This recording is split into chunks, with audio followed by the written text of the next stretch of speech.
භගවතු අරහතෝ සම්මා සම්බුද්දස්ස නමෝ තස්ස භගවතු අරහතෝ සම්මා සම්බුද්දස්ස නමෝ තස්ස භගවතු අරහතෝ සම්මා සම්බුද්දස්ස.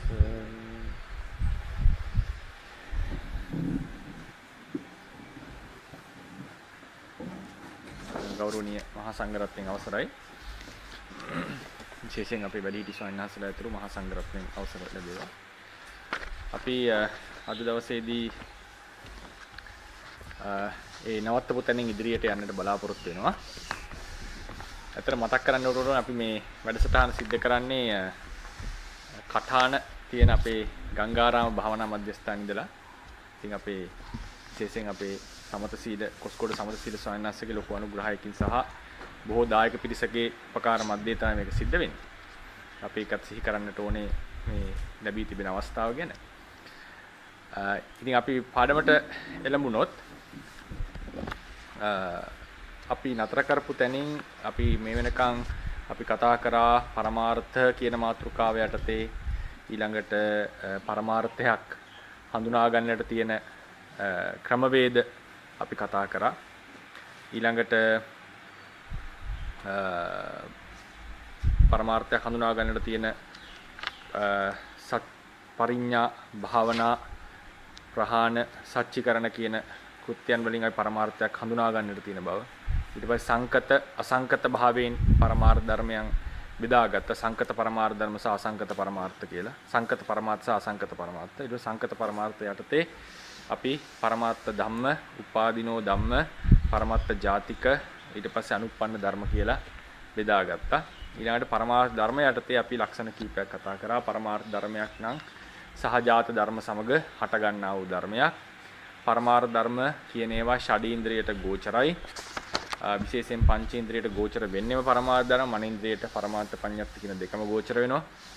ඊළඟට පරමාර්ථ ධර්ම තමයි ස්වභාවයේ තවත් නුවණින් බෙදාගෙන යනකොට තවත් බෙදිය නොහැකි ධර්මයේ තමයි පරමාර්ථ ධර්මය කියලා විස්තර කරා. ඊළඟට පරමාර්ථ ධර්ම කියන ඒවා මේ ද්‍රව්‍ය නෙවෙයි, ඒවා ගති ස්වභාව කියන එකත් අපි මතක් කරා.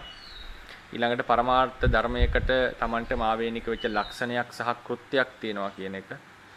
එවන් වූ පරමාර්ථ ධර්මයෝ නාම රූප වශයෙන් දෙකට බෙදලා, නාමයේ චිත්ත චෛතසික වශයෙන් නැවත දෙකට බෙදලා චෛතසික 52යි සිත එකක් ලෙස ගත්තා. ඊළඟට රූප නිෂ්පන්න රූප 18 පරමාර්ථ ලෙස ගත්තා. ඊළඟට අපි පරමාර්ථ ධර්ම වලට Tamanට ද්විතීක ලක්ෂණ සහ ද්විතීක කෘත්‍යයන් නැති බවත් අපි කතා කරා. ද්විතීක ලක්ෂණ සහ ද්විතීක කෘත්‍යයන්. ඊළඟට පරමාර්ථ ධර්මයේ සහ ස්වභාවයේ කියන දෙකෙහි ද්විත්ව බවක් නැහැ. ඒ කියන්නේ දෙකක් නෙවෙයි. ඒක අපි කියන ඉංග්‍රීසි ඩික්ටොමි එකක් නැහැ කියලා. ඩික්ටොමි එක කියන්නේ දෙකක් නෙවෙයි, ඒ දෙක එකක්. පරමාර්ථ ධර්මයේමයි ස්වභාවයේ, ස්වභාවයේමයි පරමාර්ථ ධර්මයේ කියලා අපි කතා කරා මේ වෙලක නේද? පඨවි ධාතුව යනු තද ගතියයි, තද ගතිය යනු පඨවි ධාතුවයි. ඊළඟට අපිට තියෙන එළඹිලා තියෙන එක තමයි පරමාර්ථ ධර්මයන්ගේ පැවැත්ම, අස්තිත්වය කොහොමද අපි සූත්‍රානුසාරයෙන් ධර්මය අනුව තේරුම් ගන්න කියන එක. මේකෙදි තව යෝජනාවක් අපිට ආවා මේ කෙටි හෑන්ඩ් අවුට් එකක් සකස් කරන්නට කියලා. ඉතින් අපි අතර මේ සිද්ධ කරන්නේ බුරුම රටේදී කරපු වැඩසටහනක්. ඒක අපි ඉංග්‍රීසියෙන් තමයි හෑන්ඩ් අවුට් එක හදලා සියල්ල සිද්ධ වුණේ. ඉතින් ඒකේ තියෙන මූලික කරුණු අපි සිංහලට ලියමින් පවතිනවා. ඒක අපි ලබන සුමානේ පන්තියට කලින් දෙන්නට බලාපොරොත්තු වෙන අතර බොහෝ දෙනා කිව්වා පන්තියේ කරගෙන යනකොට ඒක ලේසි කියලා. මොනවා හරි කරුණු ටික පෙළ ගැසෙලා තිබුණොත් එහෙම ඉගෙන ගන්නට මතක තියාගන්න ලේසි කියලා. ඒක අපි ඊළඟ සුමානේ දෙන්නට බලාපොරොත්තු වෙනවා. දැනට සකස් කරමින් යනවා. ඇත්තටම මේ ඉංග්‍රීසි එක බලාගෙන තමයි අපි මේක සිද්ධ කරන්නේ. අපි ඒදි සකස් කරපු එක. ඉතින් පරමාර්ථ ධර්මයක් විද්‍යමානද කියන කතාව අපි ඉස්සෙල්ලම තේරුම් ගන්නට ඕනේ. පරමාර්ථ ධර්මයෝ මේ කියන පරමාර්ථ ධර්මයෝ ලෝකේ විද්‍යමාන බව බුදුරජාණන් වහන්සේගේ සූත්‍රානුසාරයෙන්, දේශනානුසාරයෙන් අපි තේරුම් ගන්නට ඕනේ. ඒ කියන්නේ අපි බොහෝ සෙයින් දන්න ප්‍රකාශන කීපයක් තමයි අපි දන්නවා බුදුරජාණන් වහන්සේ දේශනා කරලා තියෙනවා. මම පටන් ගන්න. මේ නේද? රූපං දුක්ඛං වේදනා දුක්ඛා සංඥා දුක්ඛා සංඛාරා දුක්ඛා විඥානං දුක්ඛං කියලා පංච උපාදානස්කන්ධය ගැන බුදුරජාණන් වහන්සේ දේශනා කළා තියෙනවා. මේක අපි ව්‍යාකරණානුකූලව මේක තේරුම් ගමු ඉස්සෙල්ලා. දැන් මේකේ රූප කියන පදය එක දුක්ඛං කියලා නිග්‍රහිතයෙන් අවසන් කරනවා. වේදනා කියන එකේ දුක්ඛා වේදනා දුක්ඛා. පේනවා ඇති මේකේ නිකන් සමානකමක් තියෙනවා. සංඛාරා දුක්ඛා විඥානං දුක්ඛං. විඥානං දුක්ඛා කියලා කියන්නේ වේදනා දුක්ඛං කියලා කියන්නේ. වේදනා දුක්ඛා කියලා කියන්නේ. ඒකට හේතුව මොකද? මේ පද දෙක සාමාන්‍යයෙන් ව්‍යාකරණ කියන සමානාධිකරණයි කියන්නේ.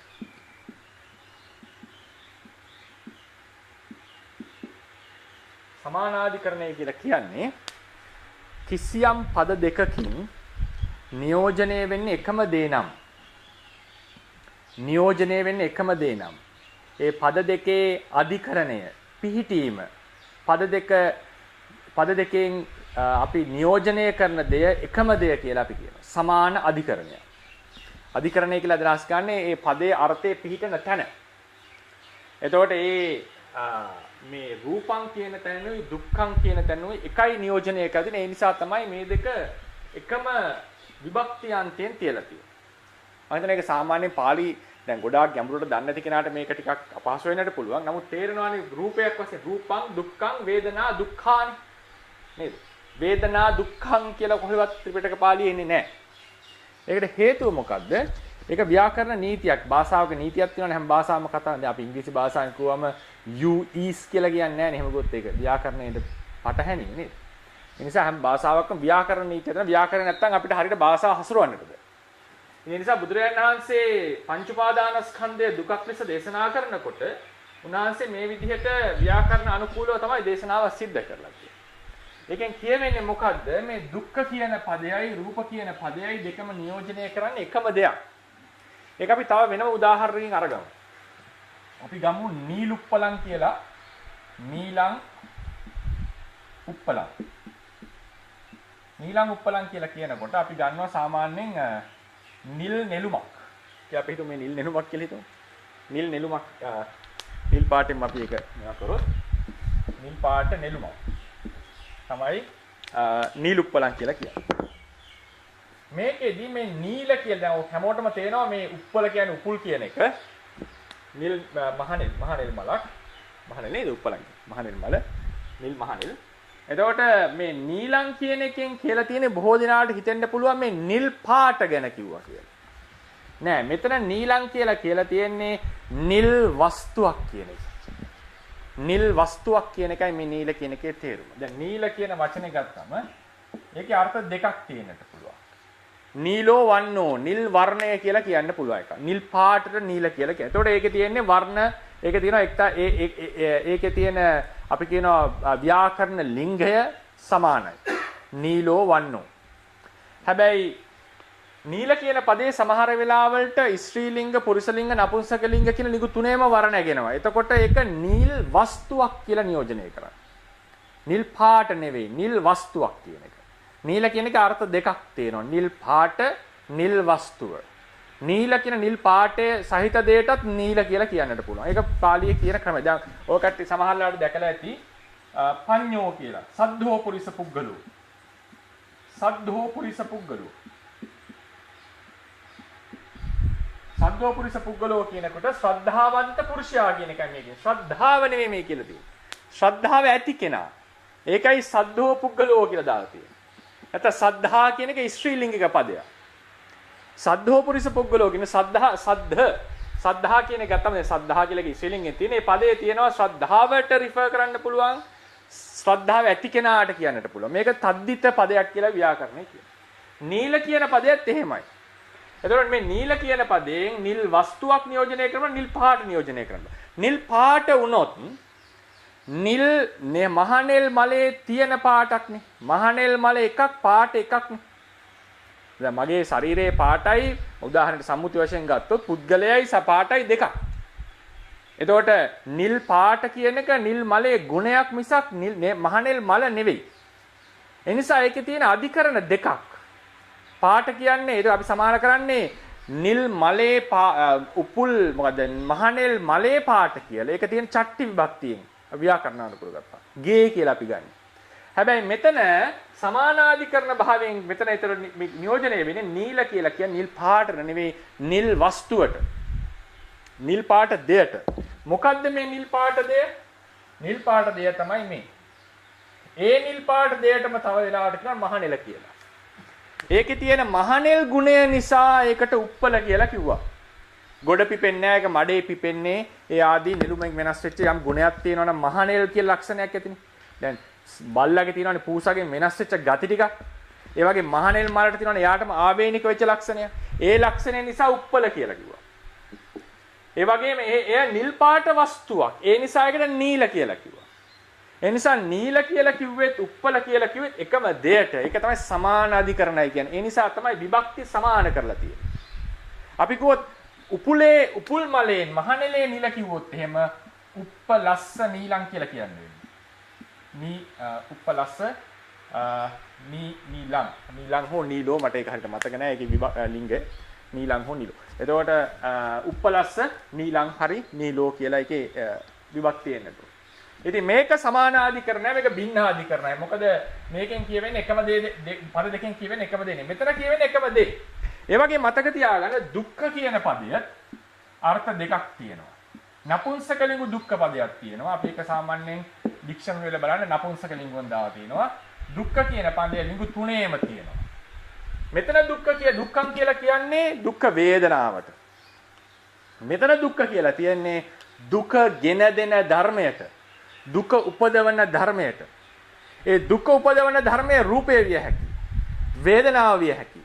ඒ දුක උපදවන ධර්මයේ රූපය වුණොත් රූපේ නපුංසකලිංගු නිසා දුක්ඛ කියන එක නපුංසකලිංගුවෙන් තියන්නට වෙනවා. ඒ නිසා මේ තුනක් දාදින. මේක ස්ත්‍රීලිංග, පුරුෂලිංග, නපුංසකලිංගු කියන ඕන ව්‍යාකරණ ලිංගුවකින් තියන්නට පුළුවන්. ලිංගය කියලා කියන්නේ එතන ව්‍යාකරණයේ තියෙන වචනයකට අයත් ස්වභාවයක්. ඒක සාමාන්‍යයෙන් අපි කියනවා ස්ටෙම් එක කියලා. ඒකේ තියෙනවා වර්ග තුනක්. ඒක වර්ණගෙන ක්‍රමය අනුව. නැත්නම් පුරුෂ භාවයක්, ස්ත්‍රී භාවයක් වචනයකට නැහැ. ඒක ව්‍යාකරණයේම තියෙන ගතියක්.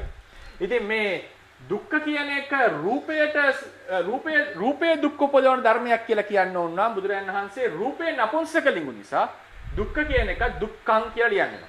වේදනාව කියන එක ස්ත්‍රීලිංගික පදයක්. ව්‍යාකරණ. මේක සිංහල භාෂාවේ නෑ. සිංහල භාෂාවේ ස්ත්‍රීලිංග වෙන්නේ ස්ත්‍රියක්මයි. පුරුෂලිංග වෙන්නේ පුරුෂයෙක්. නපුංසකලිංග වෙන්නේ අප්‍රාණික වචන සාමාන්‍යයෙන්. හැබැයි සමහරවිට ගංගා තුමෝ කියලා අපි ගංගාවත් ස්ත්‍රීලිංගය ලෙස හඳුන්වන අවස්ථා තියෙනවා. ඒ වගේ විශේෂ අවස්ථා ඉන්න පුළුවන්. නමුත් සාමාන්‍ය පාළි එක විශේෂයෙන්ම තියෙනවා. වේදනාව කියන ස්ත්‍රීලිංග පදයක්. ඒ නිසා දුක්ඛ කියන එක දුක්ඛං නෙවෙයි දුක්ඛා වුණා. ඇයි මේ කියන්නේ දුක්ඛ වේදනාව ගැන නෙවෙයි. මේක දුක් උපදවන ධර්මයක්. මේ තුන් ලිංගුවෙන් වර්ණගෙන විශේෂණ පදයක් ලෙස මේක තියෙන්නේ. ඒ නිසා වේදනාව වෙන දුක් උපදවන ධර්මයක්. සංඥා වෙන දුක් උපදවන ධර්මයක්. සංඛාරා බහුවචනෙන් තියෙන්නේ. මේක ස්ත්‍රීලිංග නෙවෙයි පුරුෂලිංග බහුවචන. දුක්ඛා විඥානං නපුංසකලිංගුවෙන් දුක්ඛං. ඒකෙන් මේ මොකද්ද කියන්න හදන්නේ? දුක්ඛං කියලා මෙතන කියන්නේ දුක්ඛ වේදනාවට නෙවෙයි දුක් උපදවන ධර්මයක් කියන එක. දුක් උපදවන ධර්මයක්. ඒක රූපං දුක්ඛං කියලා කියන්නේ රූපය දුක උපදවන ධර්මයකි. වේදනාව දුක උපදවන ධර්මයකි. එතන බුදුරජාණන් වහන්සේ දුක්ඛ කියන එක සම්බන්ධයෙන් කොහොමද දේශනා කරලා තියෙන්නේ? දැන් මම හිතනවා මේක පැහැදිලි වෙන්නට ඇති කියලා. බුදුරජාණන් වහන්සේගෙන් දුක උපදවන දේ ගත්තම උන්වහන්සේ කියනවා එකපාරක් අචේල කස්සප කියලා පරිබ්‍රාජකෙක් බුදුරජාණන් වහන්සේ ගාවට ආවා. අචේල කස්සප. ඇවිල්ලා ඇහුවා ස්වාමීනි මේ දුක කියන එක තමන් විසින්ම කරගත්ත දෙයක්ද? මම එහෙම කියන්නේ නැහැ. දුක කියන එක අනුන් විසින් කරපු දෙයක්ද? එහෙම කියන්නේත් නැහැ. දුක කියන එක තමන යනුයි දෙන්නම කරපු දෙයක්ද? එහෙම කියන්නේත් නැහැ. දුක කියන එක තමනුත් නොකල අනුත් නොකල කරපු දෙයක්ද? නෑ එහෙම කියන්නේත් නැහැ. ඊට පස්සේ දැන් මේ ආචාර්ය කස්සපට එපා වෙලා අහනවා මේ එහෙනම් ස්වාමීනි දුකක් නැද්ද? ඒතර කියනවා නෑ දුකක් නෑ නෙවෙයි දුකක් තියෙනවා. පාලියෙන් කොහොමද කියන්නේ? නකෝ කස්සප නත්ති දුක්ඛං අත්තිකෝ කස්සප දුක්ඛං. දුක නැහැ නෙවෙයි අත්තිකෝ කස්සප දුක්ඛං. දුකක් ඇත. අත්තිකෝ කස්සප දුක්ඛං.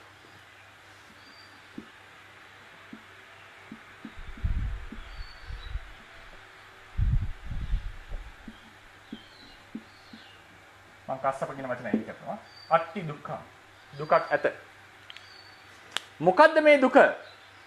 මොකද්ද මේ දුක? ධම්මචක්කස්පවත්තන සූත්‍රයේ දේශනා කරන පංච උපාදානස්කන්ධා දුක්ඛ. සංකිට්ඨේන පංච උපාදානස්කන්ධා දුක්ඛ. සංස්කේපයෙන් පංච උපාදානස්කන්ධේ දුකයි. රූපේ දුකයි, වේදනාව දුකයි, සංඥාව දුකයි. මොකද්ද මේ දුක උපදවන ධර්මයක්? ඒ නිසා දුකක් ඇත. බුදුරජාණන් වහන්සේ දේශනා අත්තිකෝ කස්සප දුක්ඛ. ඊට පස්සේ උනා එතුමා අහනවා සංවාදයේදී දැන් ඇහුවානේ එපා වෙලා ඒක දුකක් නැද්ද කියලා. ඊට නෑ දුකක් තියෙනවා. ඒ නිසා උන්වහන්සේ දුක දන්නේ නැද්ද? ඒක නෑ මම දුක දන්නවා කියලා උන්වහන්සේ දේශනාව යනවා. මේ මොකද අහන්නේ මේ ආත්මවාදී ඉඳගෙන සංවාදී දිගටම යනවා. ඉතින් මේකෙන් කියන්න ඕනේ දුකක් ඇත. මොකද්ද මේ දුක? රූපය තමයි දුක. දුක උපදවන ධර්මයක්. මෙතන දුක්ඛම් කියලා කියනකොට දුක්ඛ වේදනාවට දුක උපදවන ධර්මයට සියල්ලට මේක ඇතුළත්. මේ රූපේ දුක වන්නේ රූප වේදනා සංඥා සංඛාර විඥාන කියන ධර්මයෝ. මේකේ මම අදහස් කරේ සමානාධිකරණය කිව්වේ රූපය දුක උපදවන ධර්මයක්, වේදනාව දුක උපදවන ධර්මයක්, සංඥාව දුක උපදවන ධර්මයක්.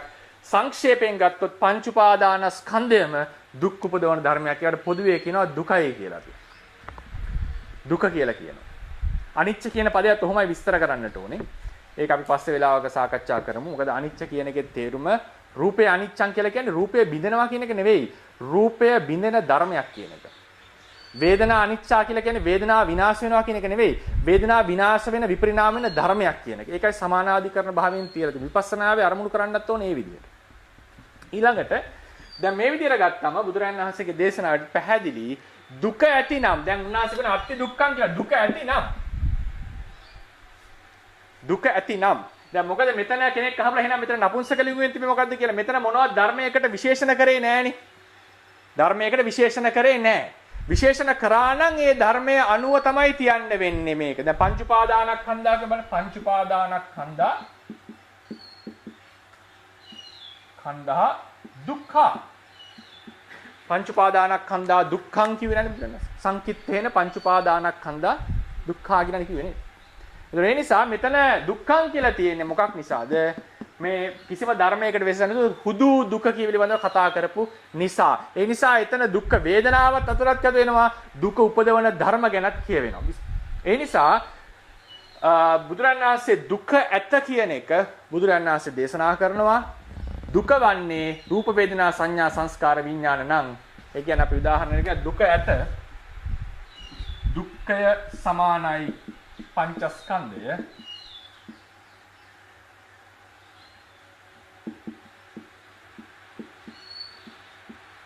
ඊට පස්සේ දුක්ඛය සමානයි ඇත මේකෙන් කියවෙන්නේ මොකද්ද පංචස්කන්ධය ඇත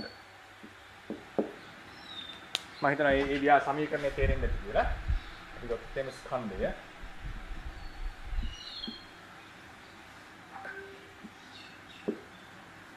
දුක කියන්නේ පංචස්කන්ධය කියලා දේශනා කරලා තියෙනවා. දුක ඇත කියලා දේශනා කරලා තියෙනවා. එහෙමනම් පංච උපාදානස්කන්ධය ඇත කියන එක තමයි කියවෙන්නේ. ඒ නිසා ඒ වගේ අපිට ඊටාම සරලව තේරුම් ගන්නට පුළුවන් මේ පංච උපාදානස්කන්ධය කියන්නේ මොකද්ද? රූප වේදනා සංඥා සංස්කාර විඤ්ඤාණ. මේකෙන් හතරක් නාමනේ. මේක රූපනේ. නාම රූප දෙක. නාම රූප කියලා කිව්වේ චිත්තචෛතසික රූප කියන එක. පරමාර්ථ ධර්ම. මේ නොකිය කියලා තියෙන්නේ. පරමාර්ථ ධර්ම විද්‍යමානයි කියන එක. පරමාර්ථ ධර්මියෝ විද්‍යමානයි කියන එකයි බුදුරණන් වහන්සේ දේශනා කළා තියෙන්නේ. ඊළඟට අපි තව දේශනාවක් තියෙනවා බුදුරණන් වහන්සේගේ. මේක ලියාගෙන ඉවරද නැහැ. ඒ තව දේශනාවක් තියෙනවා.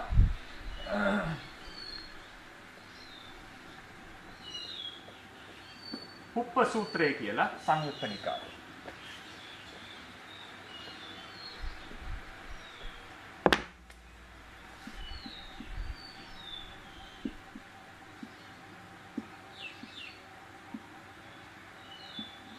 උප්ප සූත්‍රය.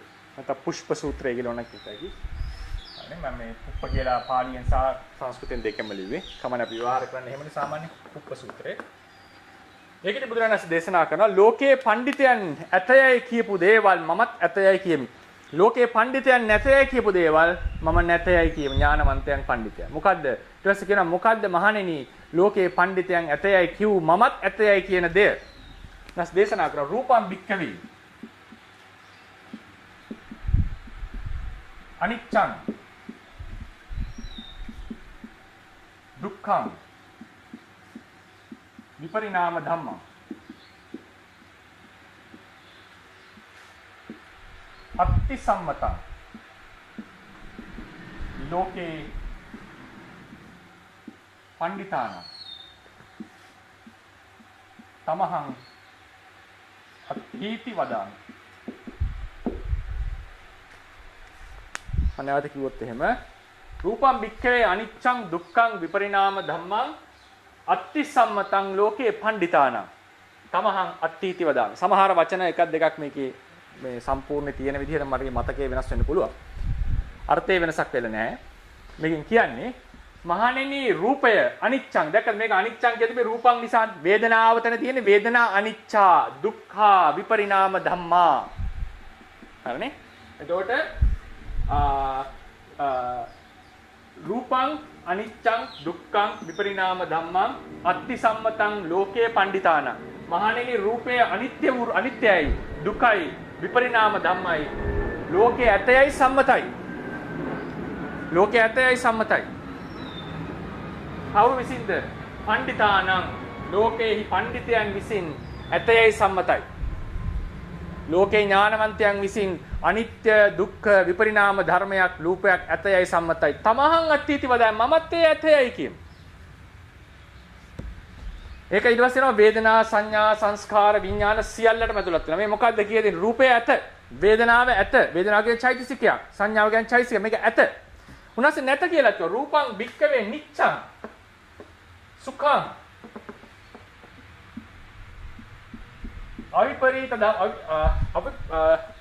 අවිපරිණාම ධම්මං නත්ති සම්මතං ලෝකේ. එසේ ලෝකේ නැහැයි සම්මතයි ඥානවන්තයන් විසින්. අපි කවුරුත් දන්නවා මේ නිත්‍ය රූපයක් නැහැනේ ලෝකේ. තමහං නත්තිති වදාමි. එවන් වූ රූපයක් මම නැතයයි. බුදුරජාණන් නැත කියලා කිව්වා. මොකද්ද? නිත්‍ය සුඛ විපරිණාම වෙන්නේ නැති සදාතනික රූපයක් නැතයයි කියමු. අනිත්‍ය රූපය ඇත. නිත්‍ය රූපයක් නැත. ඒකෙන් මේ අදහස් කරේ මොකද්ද? පරමාර්ථ ස්වභාවය ලෝකේ විද්‍යමානයි මහණෙනි. ඉතින් තව ප්‍රශ්නයක් එන්න පුළුවන් කෙනෙක්ට ධර්මය හදාරගෙන යනකොට ඒ ප්‍රශ්නේ එක සාධාරණයි. ඒ මොකද විමසන මනසට ඒ ප්‍රශ්නේ එන්නට ඕනේ. ඒ වගේ විමසපු සමහර වෙලාවට විමසන නිසා අපිට නානා අදහස් වලට එන්න පුළුවන්. දැන් උදාහරණයකට අතීතයේ ඇතිවෙච්ච ස්කූල්ස් තියෙනවානේ. බුද්දිස් මොනවද මේ පාස් බුද්දිස් මොනවද කියන්නේ නානා සම්ප්‍රදායන් නේද? බෞද්ධ සම්ප්‍රදායන් ඇති වුණානේ. ඒ බෞද්ධ සම්ප්‍රදායන් අරක වැටෙන්නේ නැහැ.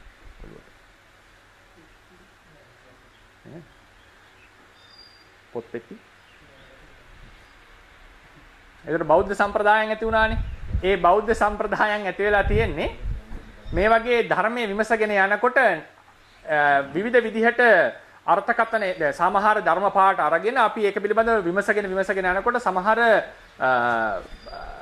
පාඩයන් පිළිබඳව නානා විමර්ශන එන්න පුළුවන්, සැකෙන්නට පුළුවන් අර්ථකථන එන්න. ඒවා නිසා තමයි සාමාන්‍යයෙන් ඒ වගේ තියෙන මතභේද නිසා තමයි මේ බුද්දිස් ස්කූල්ස් ඇවිල්ලා තියෙන්නේ. ඒවා ගොඩක් වෙලාවට නුවණින් හිතන විමසන අයට ආව ප්‍රශ්න. ඒ නිසා මේ ප්‍රශ්න සූත්‍රය සම්බන්ධයෙන් එක තැනක එක විදිහකට තව තැනක තව විදිහකට තියෙනකොට ඒක විමසන්නට ඕනේ. මේ ප්‍රශ්නේ නගන්නට ඕනේ. ඒක තමයි අපි ධර්මය අධ්‍යයනය කරනකොට විමසමින් යන්නට ඕනේ. දැන් මේ තැන මම උදාහරණ අරගෙන පෙන්නවා දුක ඇත රූපේ දුක නම් පංච උපාදානස්කන්ධයේ දුක නම් එකෙන් කියවෙනවා පංච උපාදානස්කන්ධේ ඇත කියලා. දැන් මෙතන පැහැදිලිවම කියනවා අනිත්‍ය වෙච්ච දුක්ඛ වෙච්ච අනාත්ම වෙච්ච රූපයක් ඇත. නිට්ටය වෙච්ච සුඛ වෙච්ච සදාතනික රූපයක් නැත. ඒ වගේම පින්වතුන් අහලාදී අපි ඊයේ කතා කරා කච්චාන ගොත්ත කියන සූත්‍රයේදී බුදුරජාණන් වහන්සේ දැන් මෙතන කිව්වනේ ඇතයයි කියමි නැතයයි කියමි කියලා. ඇත කියලාත් කිව්වා නැත කියලාත් කිව්වා.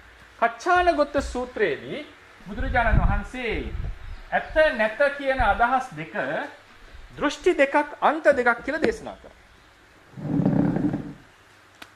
කච්චාන ගොත්ත සූත්‍රය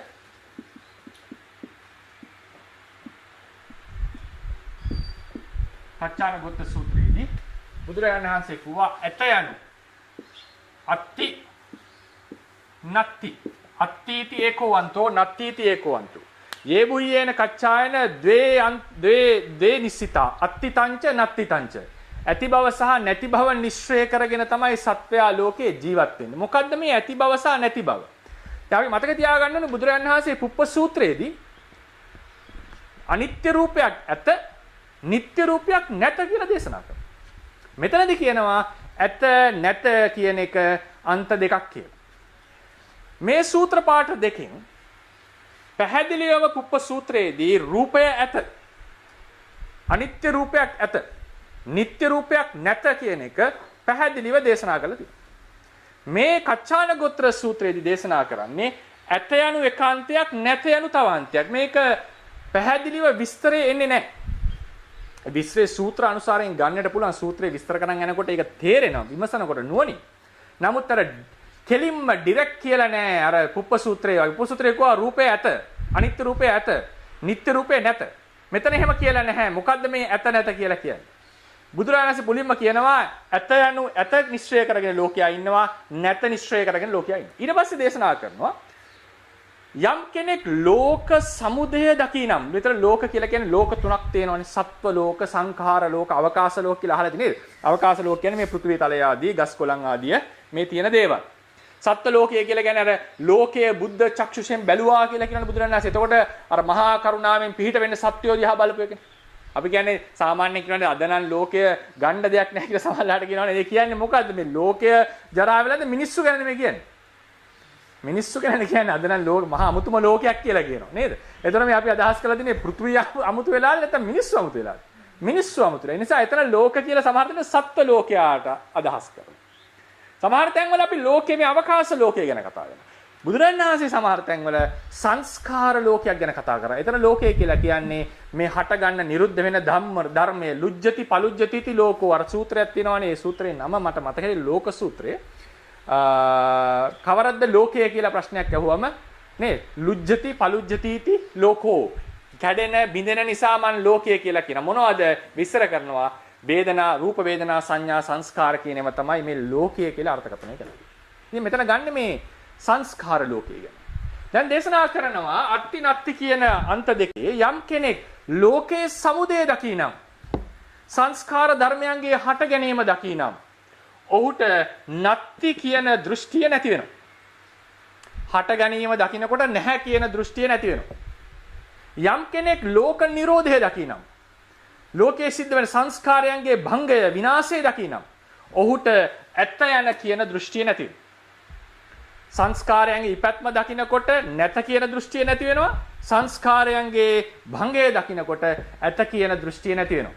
ඊළඟ බුදුරජාණන් වහන්සේ දේශනා කරනවා සාමාන්‍යයෙන් ලෝකයා උපය, උපාදාන, අබිනිවේෂ කියන මේ තුනෙන් ලෝක සත්වයා සසරට ලෝකෙට ජීවිතේට බැඳී සිටිනවා.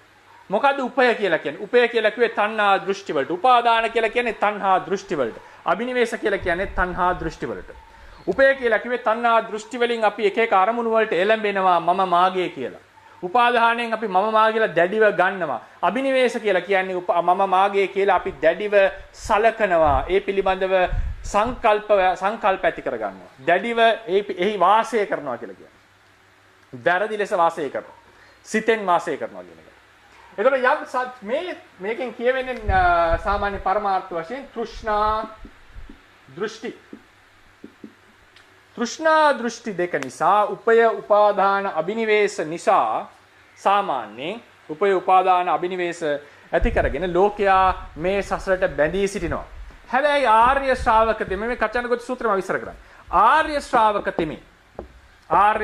තෙමේ මෙන්න මේ අකුසල චිත්තයට මේ උපය උපාදාන අබිනිවේෂ කියන තෘෂ්ණා දෘෂ්ටි ටිකම චිත්තයට, ඒ කියන්නේ අකුසල වැරදි අදහස් ඇති චිත්තයට සාමාන්‍යයෙන් ප්‍රතිෂ්ඨාව වෙනවා, අනුසය කරනවා, අබිනිවේෂ කරනවා. ඒකෙන් මේ කියනකොට ටිකක් සංකීර්ණ වෙන්නට පුළුවන්. මේකෙන් අදහස් කරන්නේ අකුසල චිත්තය හටගන්නේ අකුසල චිත්තය පදනම් වෙන්නේ මේ තෘෂ්ණා දෘෂ්ටි මත.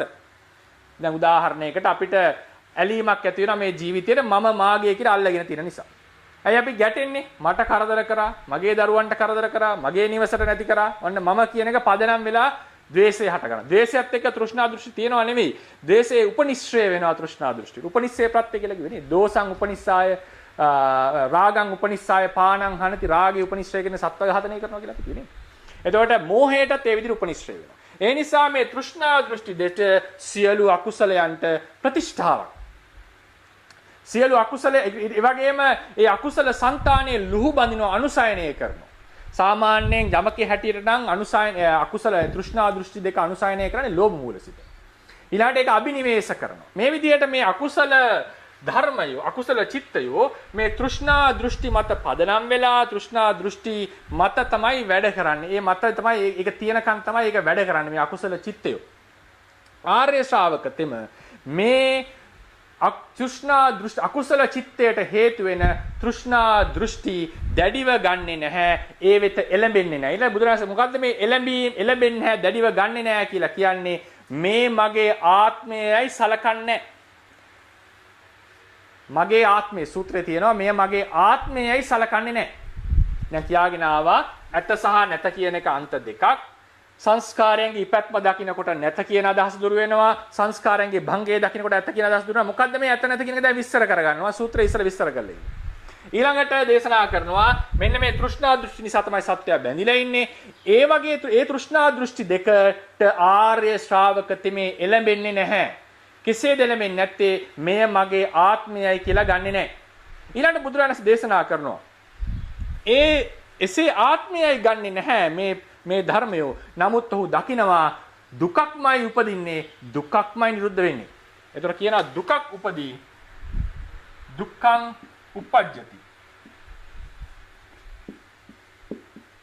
දුක්ඛං නිරුද්ධති.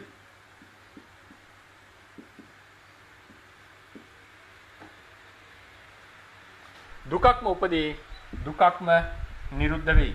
ඒකෙන් මේ මොකද අදහස් කරේ? ආත්මයක් කියන එක පිළිගත්තේ නෑ. ඔහු දුකක් හට ගන්නවා දුකක් නිරුද්ධ වෙනවා. ඒ දැන් කියවන උන්වහන්සේ දුක කියන එක පංච උපාදානස්කන්ධය කියන්නේ. එහෙනම් සත්වයක් නොවිච්ච පුද්ගලයෙක් නොවිච්ච ආත්මයක් නොවිච්ච. අය තව තැන්වල කිව්ව රූපං අනාත්තා කියලා දේශනා කරන්නේ පැහැදිලි. රූපේ අනාත්මයි කියලා දේශනා කරන්නේ. සත්‍යයක් නොවිච්ච පුද්ගලයෙක් නොවිච්ච මේ දුක්ඛ ධර්මයක්ම හට ගන්නවා දුක්ඛ ධර්මයක්ම නිරුද්ධ වෙනවා. අර දේශනා කරානේ වජිරා භික්ෂුණිය නේද? දුක්ඛමේවහි සම්භෝති දුක්ඛං තිට්ඨති වේතිච නාඤ්ඤත්‍ර දුක්ඛා සම්භෝති නාඤ්ඤං දුක්ඛා නිරුද්ධති. දුකක්ම හටගනි දුකක්ම පවති දුකක්ම නිරුද්ධ වෙයි. ඒ නිසා සත්වයේ පුද්ගලයෙක් හට ගන්නවා නිරුද්ධ වෙන්නේ නැහැ කියන කොහොමද? මේක කච්චාන ගොත්ත සූත්‍රය. ඊට පස්සේ උන්වහන්සේ දේශනා කරනවා මෙසේ අවබෝධ කරගත් කෙනා සියලු සැකයන් දුරු කරගන්නවා ධර්මයේ කෙරෙහි. ඊළඟට දේශනා කරනවා තථාගතයන් වහන්සේ මේ අන්ත දෙකෙන් තොරව පටිච්ච සමුප්පාද ධර්මය දේශනා කරනවා කියන එක උන්වහන්සේ දේශනා කරනවා. මේ අන්ත දෙකෙන් තොරව පටිච්ච සමුප්පාදේ දේශනා කරනවා. දැන් එතකොට මේ අත්තිසා නත්ති කියන අන්ත දෙකට වැටෙන්නේ නැතුව පටිච්චසමුප්පාදේ දේශනා කර ඒ සූත්‍රයේ තියෙනවා ඒ ආර්ය ශ්‍රාවකයා තෘෂ්ණා දෘෂ්ටි වලට එළඹෙන්නේ නැතුව දුකක්ම හටගනි දුකක්ම නිරුද්ධ වෙයි කියලා අවබෝධ කරගත්තා. මොකද්ද මේ දුක? පංච උපාදානස්කන්ධය.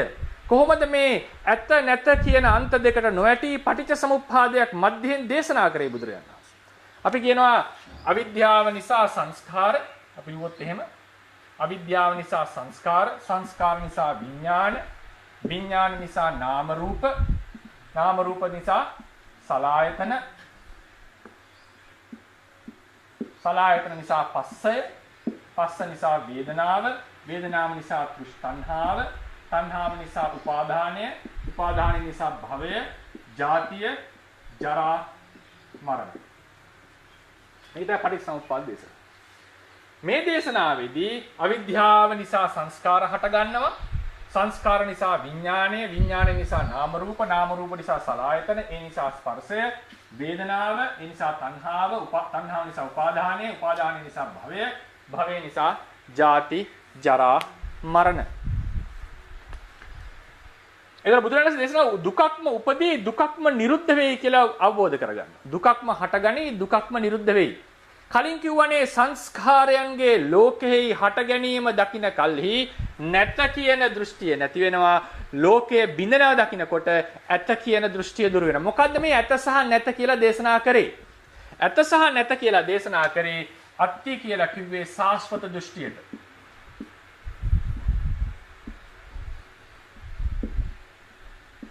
නැත කියලා කිව්වේ උච්ඡේද දෘෂ්ටියට.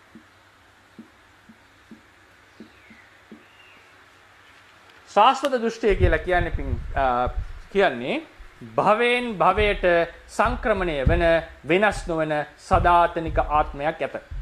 ඒක තමයි සාස්වත දෘෂ්ටිය කියලා කිව්වේ. ඒ කියන්නේ භවයෙන් භවයට එකම ආත්මය. අපි හිතමුකෝ ආත්මය අපි රතු පාටින් අඳුමු. මේ ආත්මය භවයෙන් භවයට ඒ ආත්මයම තමයි යන්නේ.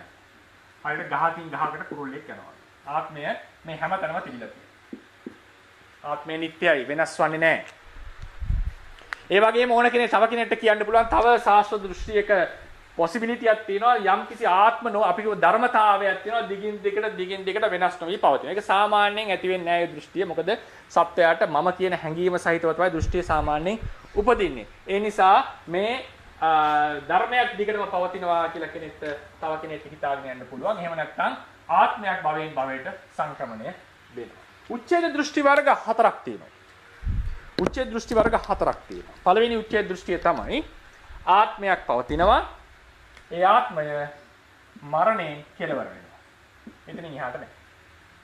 අනිත් උච්ඡේද දෘෂ්ටිය තමයි ආත්මයක් පවතිනවා. ඒ ආත්මය භවයෙන් භවයට යනවා. ගිහිල්ලා එක භවයකදී කෙලවර වෙනවා. එතනින් එහාට නෑ. මේක දිගින් දිගටම යනවා කෙලවරක්. සාස්වත දෘෂ්ටිය. මේකත් උච්ඡේද දෘෂ්ටිය. තව උච්ඡේද දෘෂ්ටියක් තියෙනවා. ඒකේ හැටියට පුද්ගලයා භවයෙන් භවයට යනවා. අලුත් භවයක් උපදිනවා. හැබැයි සම්පූර්ණ වෙනස් පුද්ගලයෙක්. වෙනස් ආත්මයක්. භව තුනක ඉන්නේ වෙනස් ආත්ම. ඒ නිසා මේ ජීවිතයේ කරපු කර්ම නිසා මෙතන දුක් විඳින්නේ වෙන පුද්ගලයෙක්. එයාම නෙවෙයි. මෙතන කරපු ඒවා නිසා විඳින්නේ තව පුද්ගලයෙක්. ඒ නිසා ඒක තමයි කියන්නේ පරංකතං දුක්ඛං කියලා කිව්වේ. වෙන කෙනෙක් කරපු කර්ම නිසා වෙන කෙනෙක් දුක් විඳිනවා. වෙන කෙනෙක් කරපු කර්ම නිසා වෙන කෙනෙක් දුක් විඳිනවා. මේ දෘෂ්ටියේ තියෙන හැටි නානත්වය. ආත්මය මරණින් පස්සේ විනාශ වෙනවා කෝ සාස්වත දෘෂ්ටි නාස්තික දෘෂ්ටි. උච්ඡේද දෘෂ්ටි. කාලයක් සැරිසරලා විනාශ වෙනවා කිව්වොත් ඒක ඒත් නාස්තික මොනවද උච්ඡේද දෘෂ්ටිය.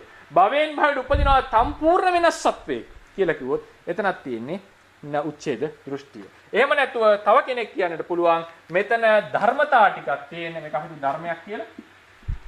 මේක ආත්මය.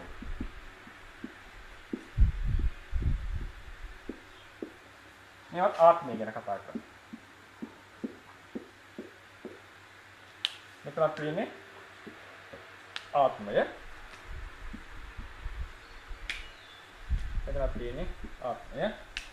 ඊළඟට තව කෙනෙක් ධර්මයක් පවතිනවා, ධර්ම ටිකක් පවතිනවා. මෙතනින් අපි යමු. ඒ ධර්ම ටික මරණින් මත්තේ කෙලවර වෙනවා. හරියට ගත්තොත් එමර පකුද කච්චායන කිව්වා වගේ පඨවි ආපෝ තේජෝ වායෝ සුඛ දුක්ඛ ජීව කියන ධර්ම ටික මරණින් මත් ඉවරයි. උපත් යන්නේ. දැන් අපි සාමාන්‍යයෙන් ගත්තොත් ජීවය හැදිලා තියෙන සම්පූර්ණ සෛල වලින් කියලා ගන්න න්‍යායෙදි මරණින් මත්තේ කිසිවක් වැඩ කරන්නේ නැහැ. ඒක වැටෙන්නේ මෙන්න මේ කියන උච්ඡේද දෘෂ්ටි ගණයට. එතකොට මෙන්න මේ කියන දෘෂ්ටි ටික තමයි මෙතන නැත්ති කියලා කිව්වේ මරණින් මත්තේ හෝ කවදා හෝ දවසක ආත්මය නැත. මෙතන භවයෙන් භවයට මෙතන තියෙන මේ ආත්මය වෙනස් ආත්මයක් මේ හටගන්නේ.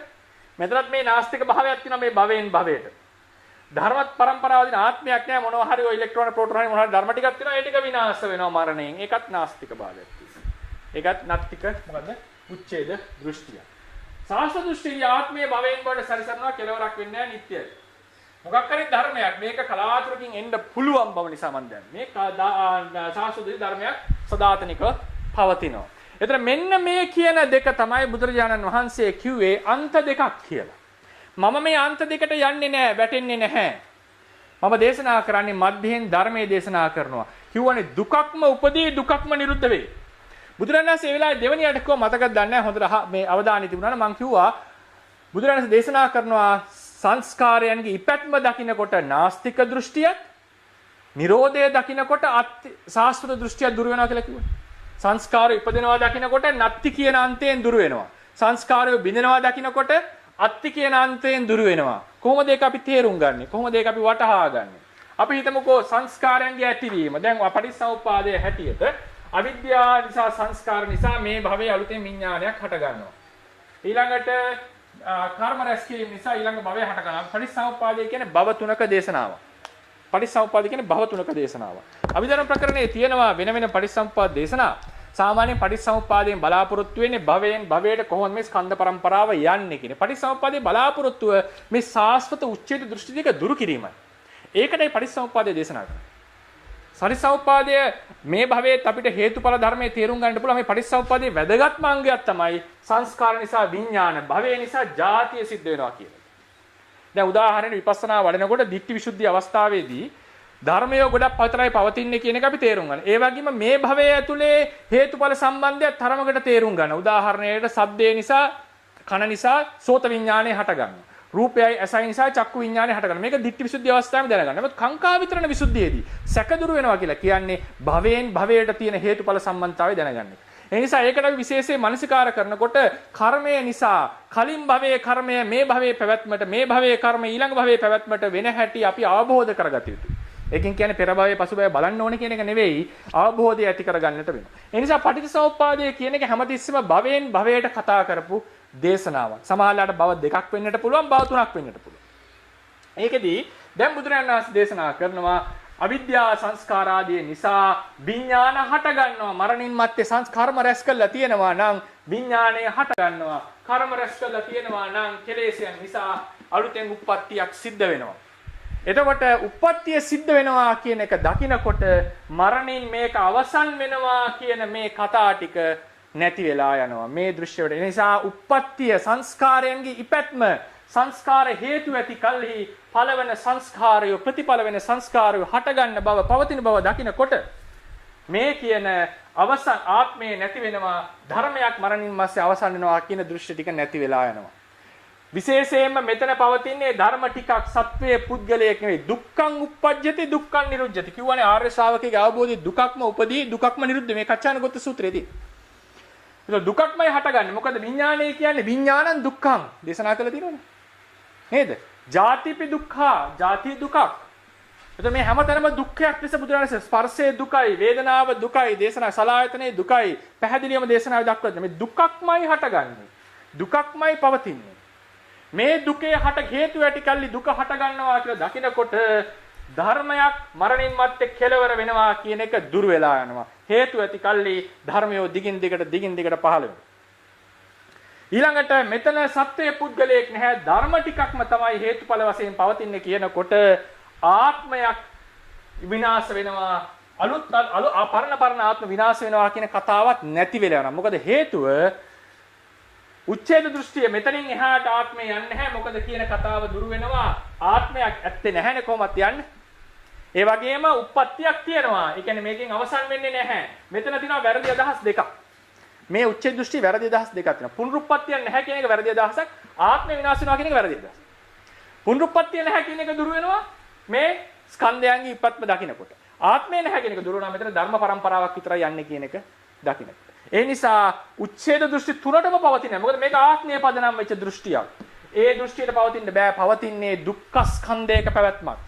කියවනේ ආර්ය ශ්‍රාවක තෙමේ ආත්මය එළඹෙන්නේ, ආත්මය පිළිගන්නේ නැහැ. දුකක්ම හටගෙන දුකක්ම නිරුද්ධ වෙනවා කියන්නේ. ඒ නිසා පටිච්චසමුප්පාදයේ දේශනා කරනකොට මධ්‍යයෙන් නත්ති කියන ඒකාන්තයේ උච්ඡේද දෘෂ්ටියට බුදුරජාන් වහන්සේ වැටෙන්නේ නැහැ. උච්ඡේද දෘෂ්ටියෙන් බැහැර වෙනවා. ඒ වගේම දේශනා කරා ස්කන්ධයන්ගේ Nirodhe දකින්නකොට අත්ති කියන දෘෂ්ටියෙන් බැහැර වෙනවා. මොකද හේතුව මේ හට ගන්න ධර්මීය සංස්කාරය මේ භවයේම නිරුද්ධ වුණා. මේ භවයට පංකමණය උනේ නැහැ. මේ භව සංස්කාරයත් මෙතරම් නිරුද්ධ වෙනවා. මේ භවයට යන්නේ නැහැ. මේ හට ගන්න ධර්මයෝත් ඒ වගේම මේ ධර්ම පරම්පරාව මේ භවයෙන් භවයට කිසිදු සංක්‍රමණයක් වෙන්නේ නැහැ. ඕන තවත් ගැඹුරින් කිව්වොත් මේ ධර්මයොත් ඒ තැන අපිට නිරුද්ධ වෙනවා කියලා තේරුම් ගන්න පුළුවන්. එහෙමනම් ධර්මයෝ බිඳෙනවා, භංගයටපත් වෙනවා, විනාශ වෙනවා කියලා කියනකොට අත්තිතං සදාතනිකව ඇත. ආත්මය නිට්ටයව ඇත. ධර්මයක් සදාතනිකව ඇත. එහෙම සදාතනික ධර්මයක් නැහැ. ෂණ වශයෙන් භංග වෙන, විනාශ වෙන ධර්ම පරම්පරාවක් විතරයි තියෙන්නේ. සාස්වත දෘෂ්ටියට පවතින්නට බෑ. ධර්මයක් නිට්ටයව තියනවා කියන අදහසට එන්න බෑ. මොකද ෂණිකව බිඳෙනවා. ආත්මයක් භවයෙන් භවයට යනවා නෙවෙයි. මෙතන කියන ධර්මය මේ භවයේ තියෙන ධර්මය මේ භවයේ නිරුද්ධ වෙලා අලුත් ධර්ම ටිකක් හට ගන්නවා. ආත්මයක සංක්‍රමණයක් සිද්ධ වෙන්නේ නැහැ. ඒ නිසා පටිච්චසමුප්පාද දේශනාව මැදින් දේශනා කරනවා අන්ත දෙකක් වර්ජනය කරනවා කියන එකේ තේරුම සංස්කාර ඇත නැත කියන අන්ත දෙකට ගියා නෙවෙයි. එතන උන්වහන්සේ කිව්වේ නෑ සංස්කාර ඇත නැත කියන අන්ත දෙකට ගියාගෙන මම අදහස් කරේ ඒක ප්‍රතික්ෂේප කරා නෙවෙයි. සංස්කාර ඇත කියන එක එකාන්තයක් සංස්කාර නැත කියන එක තවාන්තයක් කියන එක නෙමෙයි මේ දේශනා කරලා තියෙන්නේ. ආත්මයක් ඇත සදාතනික ධර්මයක් ඇත. ආත්මය විනාශ වේ. ඒ ධර්ම પરම්පරාව මරණින් මත්තේ විනාශ වේය කියන මේ දෘෂ්ටි දෙක බිඳින්නයි පටිච්චසමුප්පාදයේ දේශනා කරලා තියෙන්නේ. ඒ නිසා මෙතන අත්ති නත්ති කියන පද දෙක අපි ථේරවාද ශාසනයේ විවරණය කරගන්නේ මෙහෙමයි. මේක ධර්මයට මොකද මුළු දේශනාවටම ගැළපෙන ආකාරයෙන් අපි විවරණය කරගන්නේ මේ විදිහටයි. ඒ නිසා තව තැනක දැන් කියවනේ පුප්ප සූත්‍රයේදී රූපය ඇත, වේදනාව ඇත, සංඥාව ඇත, සංස්කාරය ඇත. අනිත්‍ය වෙච්ච රූපයක්, වේදනාවක්, සංඥාවක්, සංස්කාරයක් ඇත. නිට්ටය වෙච්ච වේදනා, සංඥා, සංස්කාර නැත. බැරි වෙලා හරි බුදුරජාණන් වහන්සේ මෙතන අත්ති නත්ති කියලා සංස්කාරයන්ගේ ඇත නැති බව නම් උන්වහන්සේ අන්ත දෙක ලෙස ගත්තේ. උන්වහන්සේම අන්ත දෙකට වැටිලා ඉවරයි පුප්ප සූත්‍රයේදී. බැරි වෙලා හරි කච්චානගොත්ත සූත්‍රයේදී අත්ති නත්ති කියලා දෙකෙන් අදහස් කරේ සංස්කාරයන්ගේ ඇත යනු එකාන්තයක්, සංස්කාරයන්ගේ නැත යනු තවාන්තයක් නම් උන්වහන්සේම පුප්ප සූත්‍රයේදී අනිත්‍ය රූපයක් ඇත, නිට්ටය රූපයක් නැත කියන අන්ත දෙකට වැටිලා ඉවරයි. නේද? ඒ කලින් සූත්‍රයේදී කිව්වනේ අනිත්‍ය රූපයක් ඇත මහණෙනි, නිට්ටය රූපයක් නැත කියලා කිව්වා. කච්චානගොත්ත සූත්‍රයේදී ඇත යනු එකාන්තයක්, නැත යනු තවාන්තයක් කියලා කිව්වා. ඉතින් බැරි වෙලා හරි ඇත යනු සංස්කාරයන්ගේ ඇත යනු එකාන්තයක් නම් උන්වහන්සේ මේ අන්තරේ වැටලි වෙරයි පුප්ප සූත්‍රය දේශනා කරනවා. සංස්කාරයන්ගෙන් නැත යනු තවාන්තයක් වෙන උන්වහන්සේ මේ දෘශ්‍යයට වැටලිලා පුප්ප සූත්‍රයේදී. ඒ නිසා මෙතන සූත්‍ර දෙක කන්ට්‍රඩික්ට් වෙන්නේ නැහැ. බුදුරණන් වහන්සේ කියන්නේ ඒ වගේ දේශනා කරන කෙනෙක් නෙවෙයි, මහා ඥානවන්තයෙක්. උන්වහන්සේ මෙතන ඇත සහ නැත කියලා දේශනා කරේ. එතන පැහැදිලිව දක්වලා නැහැ ඒ ඇත සහ නැත කියන එක. ථේරවාද සම්ප්‍රදාය අපි විස්තර කරන්නේ ඇත කියලා කිව්වේ සාස්වත ආත්මයක් හෝ ධර්මයක් නිට්ටයව ඇත. නැත කියලා කිව්වේ ඒ වගේ ආත්මය විනාශ වේ, ධර්මයේ මරණින් මත්තේ ධර්ම પરම්පරාව යන්නතු විනාශ වේ, උපත්මක් නැහැ කියන මේ සාස්වත උච්ඡේද දෘෂ්ටි දෙකට වැටෙන්නේ නැතුව මැදින් ධර්මයේ දේශනා කරා කියන එක. ඒක අපි ඉදත් කිව්වනේ ප්‍රැක්ටිස් එකේ පුහුණුවේ මැද්දේ තමයි පටිච්ච ආර්ය අෂ්ටාංගික මාර්ගය දේශනාවේ ෆිලොසොෆියේ බෞද්ධ දර්ශනයේ මැද තමයි පටිච්චසමුප්පාදය. ඒ දර්ශනයේ තියෙන අන්ත දෙක තමයි සාස්වත දෘෂ්ටිය, උච්ඡේද දෘෂ්ටිය. සාස්වත දෘෂ්ටියට උච්ඡේද දෘෂ්ටිය කියලා කිව්වේ භවයෙන් භවයට සංක්‍රමණ ආත්මයක්. නැත්නම් ආත්මය විනාශ වෙනවා, උප්පත්තියක් සිද්ධ වෙන්නේ නැහැ කියන මේ ඔක්කොම ප්‍රතිෂේධ කරමින් නැහැ අනාත්ම වෙච්ච ධර්ම પરම්පරාවක් තමයි දිගින් දිගට වැඩ කරන්නේ කියන එක දේශනා කරා. ඒ නිසා ඒ කච්චානගොත්ත සූත්‍රයෙන් සංස්කාරයන්ගේ ඇත නැත භාවයක් ගැන නෙවෙයි මේ කතා කරලා තියෙන්නේ. ආත්මයක ඇත නැත භාවයක්, මරණින් මත්තේ උප්පත්තියක් ඇත නැත භාවය කියන මේ වගේ කතාවලට ප්‍රතිෂේධව තමයි පටිච්චසමුප්පාදේ දේශනා කරලා තියෙන්නේ. ඊට පස්සේ මම අවසන් කරන්නට ඕනේ. දැන් කාලය වේලා අවසන් වෙන නිසා තවත් අදහසක් එන්නට පුළුවන්. ඒකත් මම කියන්නම්. මොකද ඊළඟ දවසේ මම සංකත ලක්ෂණයන් කතා කරන්නට ඕනේ. පරමාර්ථ ධර්මවල. අපි අද මාතෘකා කීපයක් කතා කරා. එකක් තමයි අර දුක් රූපං දුක්ඛං වේදනා දුක්ඛා කියන විදිහට දුකක් ඇතනම් පංච උපාදානස්කන්ධයේ දුක නම් කචේල කස්සප සූත්‍රය හැටියට දුක ඇත. ධම්මචක්ක සූත්‍රය සහ බොහෝ සූත්‍ර වලට හැටියට රූපය පංච උපාදානස්කන්ධයේ දුකය. ඒ නිසා පංච උපාදානස්කන්ධය ඇත කියන එක තේරුම් ගන්න. උප සූත්‍රයේ හැටියට බුදුරජාණන්සේ පැහැදිලිවම දේශනා කරනවා අනිත්‍ය රූපයක්, වේදනාවක්, සංඥාවක්, සංස්කාරයක් ඇත. නිට්ටය වෙච්ච පංච උපාදානස්කන්ධයක් නැත. ඊට පස්සේ කච්චානගොත්ත සූත්‍රයේ හැටියට අපි විසඳගත්තා අත්ති සහ නත්ති කියන දෙකෙන් කතා කරලා තියෙන සංස්කාරයන්ගේ ඇත නැති භාවයක් නෙවෙයි මේ අන්තද්වේක සාස්වත කියන උච්ඡේද කියන දෘෂ්ටි දෙක පිළිබඳවයි. අවසාන වශයෙන් කියන්නට තියෙන මාතෘකාව මම ඒක කතා කරන්නම් පොඩි වෙලාවක් අරගෙන දේශනාවක් තියෙනවා පටිසම්භිදා මාර්ගයේදී විපරිණාම ශුන්‍ය යටතේදී විපරිණාම ශුන්‍ය කියන එක යටතේදී ජාතං රූපං සභාවේන ශුන්‍යං ජාතං රූපං ස්වභාවේන ශුන්‍යං හටගත් රූපය ස්වභාවයකින් හිස්.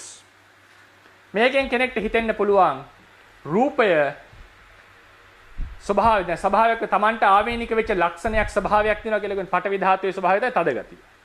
දැන් රූපය කියන එකට පඨවි ධාතුව කියලා දාගමු. ජාතා පඨවි ස්වභාවේන ශුඤ්ඤං. හරිනේ කියලා කෙනෙක්ට කියත හැකියි. ඒක පුළුවන් එහෙම පදයක් ගන්න. එතකොට මේ මොකද්ද මේ ස්වභාවය? ස්වභාවය කියන එක විස්තර කරන ක්‍රම තියෙනවා. දැන් උදාහරණ අපි සරලව හිතමුකෝ. මේ ස්වභාවයේදී අපි කිව්වා පඨවි ධාතුවයි තද ගතියයි දෙකම එකයි. තද ගතිය නැහැ කියලා කියන්නේ පඨවි ධාතුව නැහැ කියන එක. ඒතර කෙනෙක්ට කියනවා මේ සභා රූපං ස්වභාවේන ශුඤ්ඤං වේදනා ස්වභාවේන ශුඤ්ඤං කියලා කිව්වේ රූපයක් වේදනාවක් නැහැ කියන එකද? රූපයක් වේදනාවක් නැහැ කියන එකද කියලා කෙනෙක්ට හිතනවා. ඒක අපි සාමාන්‍යයෙන් මෙහෙම තේරුම් ගන්නකො. gedara his ශුඤ්ඤ කියන්නේ හිස්. අපි කියනවා මේ රූපං ශුඤ්ඤං මේ සමානාධිකරණය. සමානාධිකරණ දක්වලා තියෙනවා. රූපේ හිස් කියන එක මේකේ. දැන් අපි හිතමු gedara හිස් කියලා කියනකොට කියලා තියෙන්නේ ගයක් නැහැ කියන එකද gedara මොකක්වත් නැහැ කියන එකද? gedara මොකක්වත් නැහැ කියන එක. ගම හිස් කියලා කියනකොට කියන්නේ ගමක් නැහැ කියන එකද ගමේ මොකක්වත් නැහැ කියන එක. ගමේ මිනිස්සු නැහැ කියන එකනේ ගම හිස් කියලා කියන්නේ. gedara හිස් කියලා කියන්නේ gedara බඩු මුට්ටු නැහැ කියන එක. ඒ නිසා රූපං ශුඤ්ඤං කියලා කිය රූපේ නැහැ කියන එක නෙවෙයි. රූපේහි ස්වභාවයක් නැහැ. මොකද්ද මේ ස්වභාවය? ස්වභාවේන ශුඤ්ඤං. තතියයි බක්තියින් තියෙන. ස්වභාවයෙන් හිස්. මොකද්ද මේ ස්වභාවය?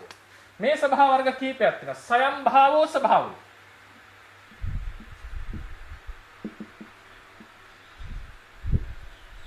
සයම් භාවෝ ස්වභාවය. සතෝ භාවෝ ස්වභාවය.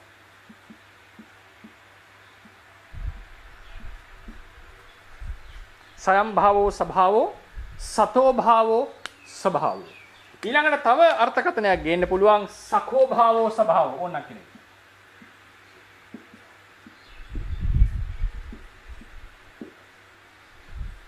මම මේ පාලි පාඨ මම විස්තර කරන්න.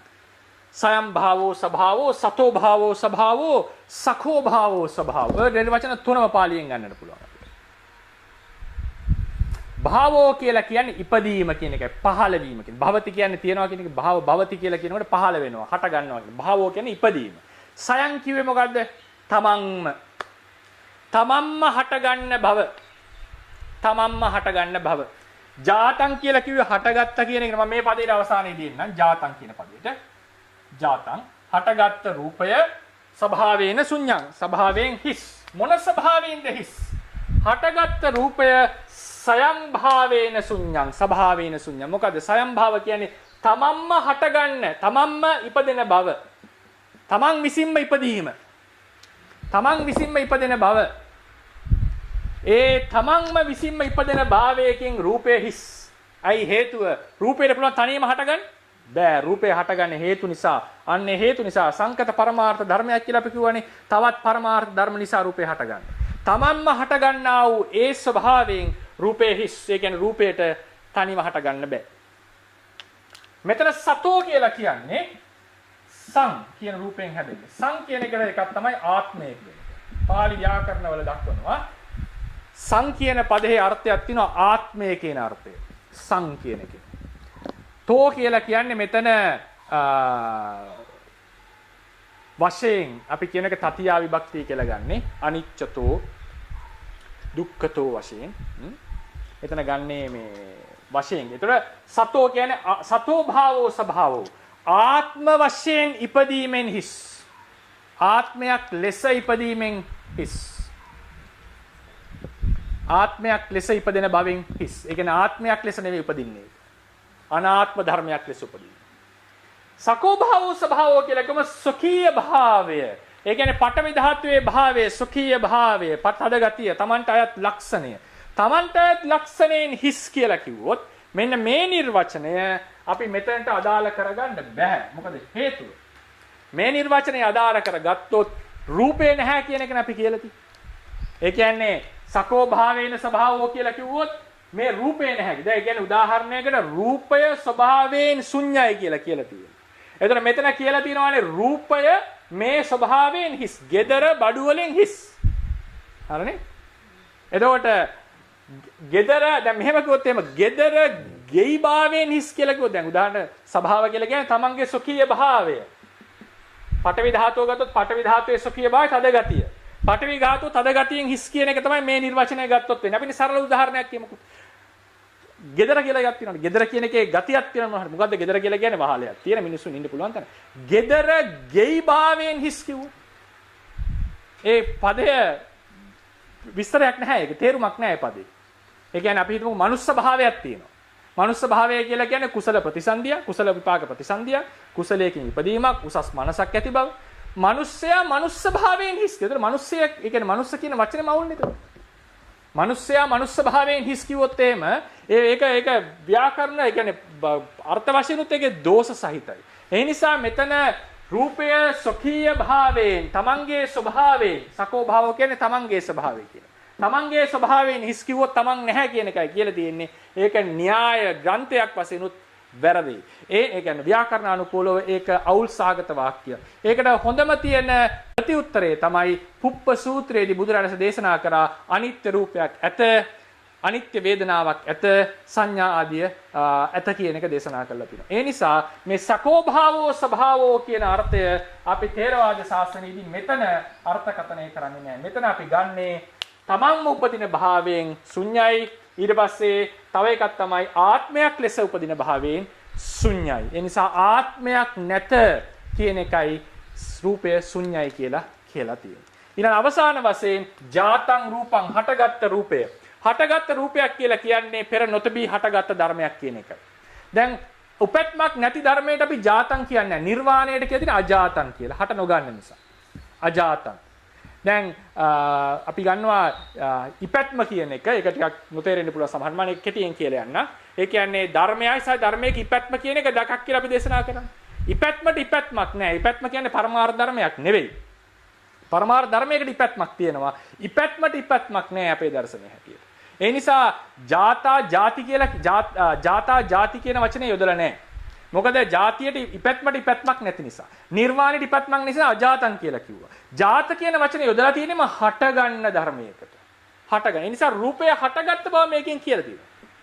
හටගත්ත රූපය. ඒ කියන්නේ රූපේ පැවැත්ම පිළි අරගෙන දුක්ඛං උප්පජ්ජති. බුදුරජාණන් දේශනා කරන්නේ රූපයක් උපදී. කොහොමද උපදින්නේ? අහුත්වා සම්භෝති. පෙර නොතිබී හට ගන්නවා. හුත්වා පටිවේති.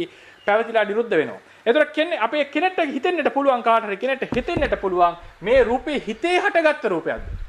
හිතෙන් නිර්මාණය කරගත්ත රූපය. ජාතං කියලා කිව්වේ හිතෙන් හටගත්ත රූපය. මේක යනවා ජාතං රූපං, ජාතා වේදනා, ජාතා සංඥා, ජාතා සංඛාරා, ජාතා විඥාන. එතකොට අපි හිතෙන් කෙනෙක් අදහසක් එන්නට පුළුවන්. දැන් මෙන්න මේ සිතෙන් මෙන්න රූපය කියන එක උදාහරණයකට. රූපය කියන එක හිතේ හටගත්තා නම් මේ සිත. රූපය කියන එක හිතේ හටගත්තද කියලා කෙනෙක් ඉන්නද?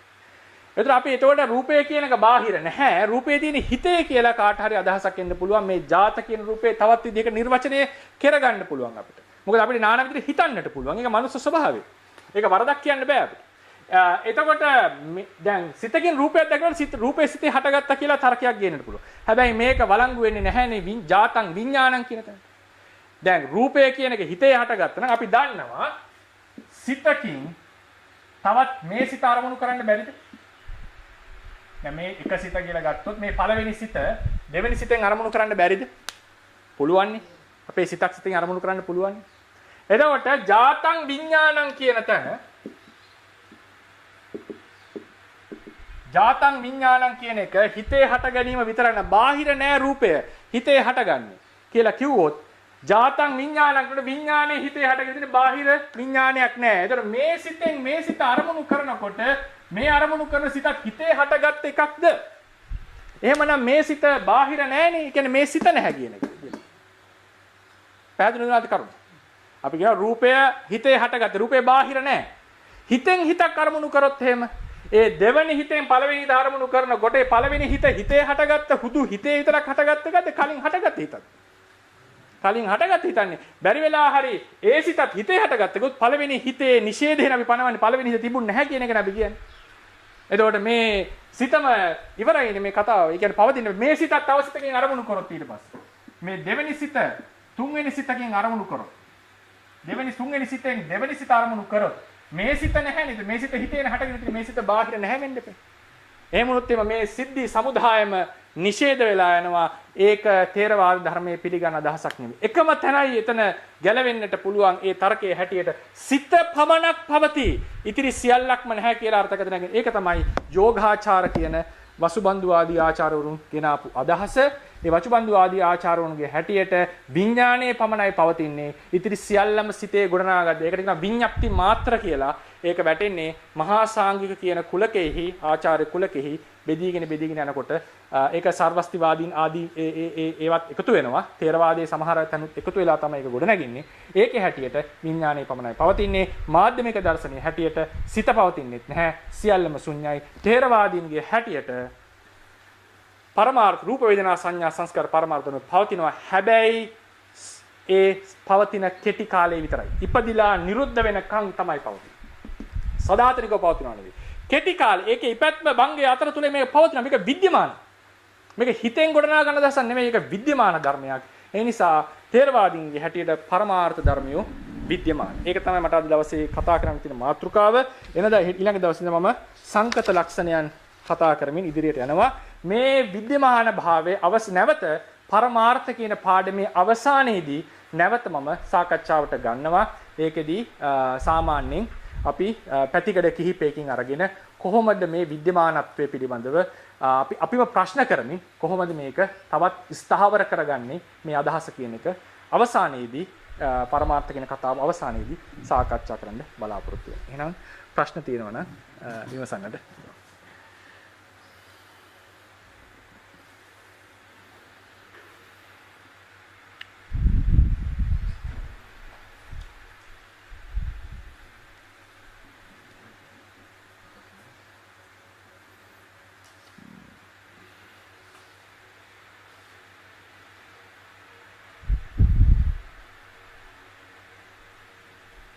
සංගරතන අසුන් ප්‍රශ්න තියෙනවා නම් විමසන්න පුළුවන්.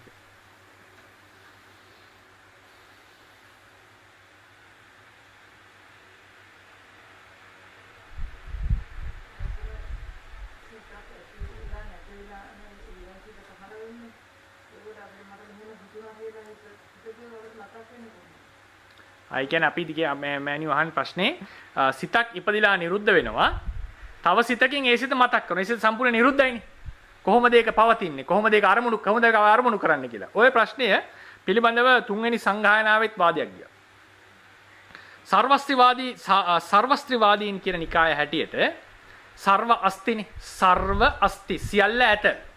මොකද්ද මේ සියල්ල ඇත කියලා කිව්වේ? අතීත, පච්චුප්පන්න, අනාගත සියලු ධර්මයෝ ඇත. සර්ව අස්ති කියන්නේ ඒකයි. තේරවාදීන්ගේ හැටියට අතීතය අවිද්‍යමානයි, පරිහීනයි, විගතයි, අනාගතය අනුප්පන්නයි. තාම ඉපදිලා නැත. පච්චුප්පන්නය විද්‍යමානයි. තේරවාදීන්ගේ අදහස ඕක. එතකොට ඔය ප්‍රශ්නේදී සර්වස්තිවාදීන්ගේ අදහස් තමයි අතීත දෙයක් අරමුණු කරන්න පුළුවන් කියලා දෙන්නේ අතීත දෙය කොහොම හරි ක්‍රමයකට පවතින්නට ඕනේ. නැත්නම් කොහොමද අරමුණු කරන්න කියලා තර්කයක් දෙනවා. තේරවාදීන් ඒක මම කියන්නේ ඒක මේ හේතු යුක්ති සහිතව බින්දා කියලා. ඒක බින්දින්නේ සූත්‍ර අරගෙන ඇවිල්ලා. කියනවා අතීත රූපය විගතයි විපරිණාමයි ප්‍රහීනයි කියලා යදතීතම් පහීනන්තං අපත්තං ච අනාගතං සූත්‍ර දේශනා තියෙනවා. ඒක ප්‍රහීනයි කියලා දේශනා තියෙනවා. ඉතින් ඒ නිසා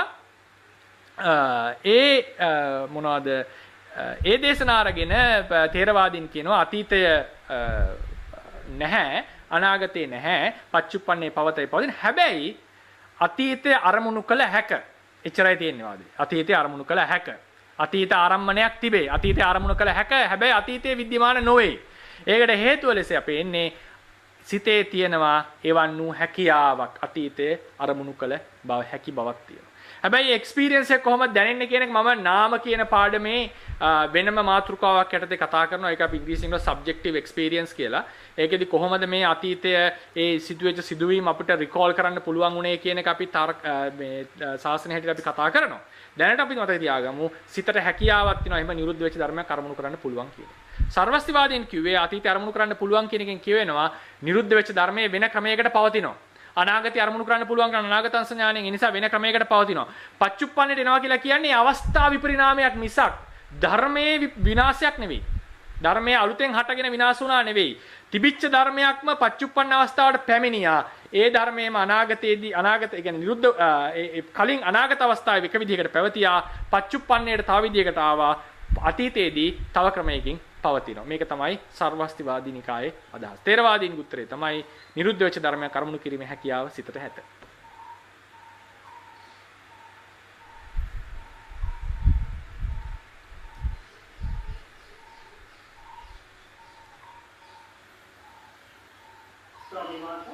තෙරුවන් සරණයි. නම කියන්නේ? මගේ නම ධනුෂ්ක. හරි. තෙරුවන් සරණයි ධනුෂ්ක. සම්මාත මට මේ පොඩි කනක් තියෙනවා මේ පොඩක් අපහැදිලි. කියන්න.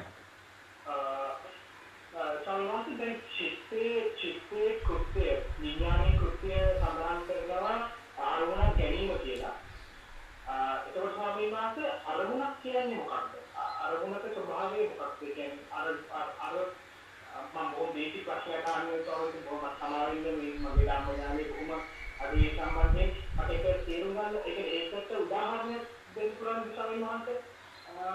අරමුණ ගන්නවා කියන එකේ අරමුණ කියලා කියන්නේ මොකක්ද කියන්නේ? ඒක මේ බොහොම පිං ඔබතුමාගේ ධනුෂ්ක මහත්තයා නේද? බොහොම පිං. මේ ප්‍රශ්නය අපි විශේෂයෙන් කතා කරනවා ආරම්භන කියලා වෙනම පාඩමක. දැන් මම මේ උත්තරේ දුන්නාට පස්සේ සමහර විට කන්ෆියුෂන් එකක් සමහර කෙනෙක්ට ඇති වෙන්නට පුළුවන්. නමුත් ඒක අපි හේතු යුක්ති සහිතව කතා කරනවා ආරම්භන කියන පාඩමේදී. මම නිකන් කෙටි ඇදලා පෙන්නොත් එහෙම සාමාන්‍යයෙන් ඒක උදාහරණයක් දෙන්න මට තේරෙන්නේ නැහැ. උදාහරණයක් කොහොමද ගන්න කියලා. දැන් අපි හිතමුකෝ උදාහරණයක් ගන්න පුළුවන් එකම දෙයක් කැටපත. නමුත් ඒ කැටපතේ උදාහරණය කොයි විදිහට තේරෙයිද දන්නේ නැහැ. අපි හිතමුකෝ සිත කියලා. සිත කියන එකෙන් අරමුණ කියලා අපි හිතමු අපි කවුරු හරි දෙයක් අරමුණු කරනවා පුද්ගලයෙක්.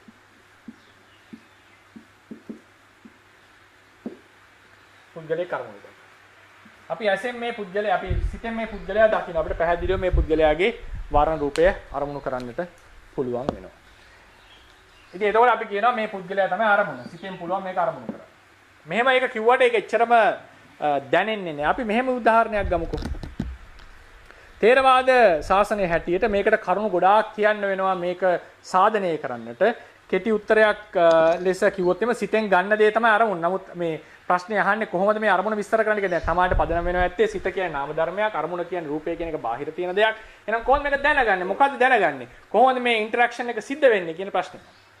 දැන් අපි උදාහරණයකට ගමු. මම කියනවා මම දන්න මිත්‍රයෙක් ගැන විස්තරයක්. මම බුරුමේ ඉන්නකොට හම්බෙච්ච මිත්‍රයෙක් කෝ කවුරු හරි ගැන විස්තරයක් කියනකොට ওই පින්වතුන්ගේ හිතෙත් මොනවා හරි චිත්‍රයක් ගොඩනගෙනවනේ. මම අහවල් ස්වාමීන් වහන්සේට මෙහෙම ගමනක් ගියා කියනකොට මේ කවුරු හරි ස්වාමීන් වහන්සේ කෙනෙක් එක්ක ගොඩනගෙනවා. කතාව. ඊට පස්සේ උදාහරණයකට මම තේරවාද ධර්මයේ පිළිහිట్లా මේ කතා කරන්නේ. ඒකේ තියෙන මූල ධර්ම මත, සිද්ධාන්ත මත. ඊළඟට අපි එකතු වෙලා මම ඒ ස්වාමීන් වහන්සේ ගැන ටිකක් දොස් තියනවා. හොඳට බනිනවා. ඉතින් ඔය කවුරු හරිත් එකතු වෙලා මගෙත් එක්කම හොඳටම බනිනවා. හැබැයි අවාසනාවකට අපි තුමු මොනවා හරි මෝඩයා හරි මොකක් හරි කියලා වචනකින් බනිනවා. අවාසනාවකට ඒ ස්වාමීන් වහන්සේ රහතන් වහන්සේ කෙනෙක් කියලා හිතන්න. මොකද සිද්ධ වෙන්නේ? අපි ලොකු අකුසලයක් සිද්ධ කර ගන්නවා. කෙනෙක් කියන්න බෑ නෑ අකුසලයක් වෙන්නේ නැහැ කියන. ඒකට අපි හේතු යුක්ති සහිතව ඒ අදහසක් ආවොත් එහෙම වෙන්නේ නැහැ කියලා කාටට හිතනොත් එම් නෑ. ඒකට හේතු යුක්ති සහිතව අපිට ඕන තරම් කරුණු කාරණා පෙන්වන්න පුළුවන්. තේරවාද ශාසනයේ හැටියට එහෙම කවුරු හරි අරමුණු කරලා බැන්නොත් සිද්ධ වෙනවා. දැන් උදාහරණයකට බුදුරජාණන් වහන්සේට බැන්න කියලා කියන්නේ කොහොමද? බුදුරජාණන් වහන්සේ කවුරුත් දැකලා නැහැනේ. බුදු පිළිමේ තියෙන බුද්ධ රූපේ නෙවෙයිනේ. නමුත් උන්වහන්සේට බැන්නොත් අකුසලයක් වෙනවා කියන එක අපි හැමෝම පිළිගන්නවා. නේද? උන්වහන්සේ කොයිද කින්න බන්ද මොන රූපෙන්ද කියලා අපි කවුරුත් දන්නවා. නමුත් උන්වහන්සේට බැන්නොත් අකුසලයක් සිද්ධ වෙනවනේ. ඒ නිසා පුද්ගලයා හරියටම දැනගන්නට දැක ගන්නට අවශ්‍ය නැහැ. මේ පුද්ගලයා සම්බන්ධයෙන් කුසල අකුසල් රැස් කරන්න. නේද? අපි සමහරලාට හිතෙන්න පුළුවන් පුද්ගලයා දන්නේ නැති කරොත් අකුසලයක් වෙන්න බෑනේ ස්වාමීන් වහන්සේ කියලා කියනවා. ඉතින් ඒක හොඳම උදාහරණය බුදුරජාණන් වහන්සේට බණිනේ. බුදුරජාණන් වහන්සේට බැන්නොත් අපි කවුරුත් දන්නේ නැහැ බුදුරජාණන් වහන්සේ කවුද කියලා, කොහොමද ස්වરૂපය කියලා අපි කවුරුත් දන්නේ නැහැ. එතකොට අපි බැන්නොත් උන්වහන්සේට අකුසලයක් රැස් වෙන්නේ නැද්ද? අපි හැමෝම කියනවා මහා අකුසල අපි ඒක කරන්නේ නැහැ කවදාවත්. ඒක අකුසලයක් රැස් වෙනවා අපිට. හේතුව මොකද? ථේරවාද න්‍යාය හැටියට පුද්ගලයා දැනගෙන ඉන්නට අවශ්‍ය නැහැ. පුද්ගලයා ගැන හිතනකොට කල්පනා කරලා අරමුණු කරනවා කියලා කියන්නේ ඔහු කෙරෙහි අවධානය දෙනවා කියලා. දැන් මම උදාහරණයකට දැන් අර ස්වාමීන් එක්ක දැන් ස්වාමීන් එක්ක බැන්නනේ ස්වාමීන් ඔය කට්ටියත් බැන්න අපිත් මගෙත් එක්ක. දැන් ඊට පස්සේ රහතන් වහන්සේ කෙනෙක්. දැන් මම කියනවා ඇවිල්ලා හරි වැඩේ උනේ උන්වහන්සේ රහත් වෙලා ඉඳලා තියෙන්නේ. මටත් ආරුපවාදයක් වුණා. මම නම් ගිහලා සමාව ගත්තා. ඔය ඇත්තත් ගිහලා සමාව ගන්න. එතකොට ඊට පස්සේ මට ඒ ස්වාමීන් වහන්සේ පෙන්නන්නක මම ෆොටෝ එකක් පෙන්නුවා. එතකොට කවුරු හරි තර්කයක් කරනවා. අනේ ස්වාමීන් වහන්සේ ඔබ වහන්සේ කියනකොට මට චිත්‍රයක් දෙන්න නිකන් කළු ස්වාමීන් වහන්සේ කියන්නේ මේ ස්වාමීන් වහන්සේ සුදුයි. කියලා කවුරු හරි තර්කයක් ගන්නවා. ඒ කියන්නේ උදාහරණයකට බණිනකොට ඔය පින්විතුන්ගේ හිතේ යම් ඡායාවක් ඇති වුණා. ඡායාවක් කියලා කියන්නේ හිතේ නිර්මාණය වෙච්ච දෙයක් නෙමෙයි හිතෙන් ගත්ත ක්‍රමයක්. හිත පරිකල්පනය කරපු ක්‍රමයක්. ඒක සංඥජයි සංඥාව නිසා සංඥාවෙන් ගත්ත ක්‍රමය හටගත්ත කියලා කියන්නේ තේරවාදීන් සංඥාවෙන් පරිකල්පනය කරපු ක්‍රමය. ඒකට මම එදා නම දුන්නා චිත්ත නිමිත්ත කියලා. චිත්ත නිමිත්ත. කෙනෙක් කලබල වෙන්න පුළුවන් මම මේ අරමුණ සිත ඇතුලේ හැදුවා කියන එකට නෑ මේකට ඕන තරම් හේතු සාධක ඇතුව අපි එදාට කතා කරමු ආරම්භණය කියන පාඩම ආව වෙලාවට. දැන් මේක වෙනම ප්‍රශ්නයක් ආව නිසා මම කෙටියෙන් කියන්නේ. දැන් චිත්ත නිමිත්ත ඒ වගේ චිත්ත නිමිත්තක් ආපුද පටිභාග නිමිත්ත කියන එක. පටිභාග නිමිත්ත කියන එක අස්වභාව ධර්මයක්. සිතේ හට සංඥජයි කියලා විසුද්ධි මාර්ගය කියනවා. ඒක සංඥජයි කියලා කියන්නේ සංඥාවෙන් ගත්ත ක්‍රමයක්. ඒව ගැන ටීකාවල කියන්නේ සංඥාවෙන් පරිකල්පනය කරපු ක්‍රමය කියලා. විශේෂයෙන් ඔය මට මතකයි විමත විනෝදිනී ටීකාවේ. හරි වජිර බුද්ධ ටීකාව හරි කියන මේක සංඥාවෙන් පරිකල්පනය කරපු ක්‍රමය. ඉතින් එතකොට මේ චිත්ත නිමිත්තේ අපිට ඇති උනේ කාලු ස්වාමීන් වහන්සේ කියලා. හැබැයි මම ෆොටෝ එකේ පෙන්නන්නේ සුදු ස්වාමීන් වහන්සේ. ඉතින් ඔය කියන්නේ මගේ හිතේ ඇති උනේ අහවල් කෙනා ඔබ වහන්සේ පෙන්නන්නේ මේම කෙනා. නෑ මම නම් සමාව ගන්න ඕනේ නෑ. මොකද මට ඇති උනේ මෙහෙම කෙනෙක්.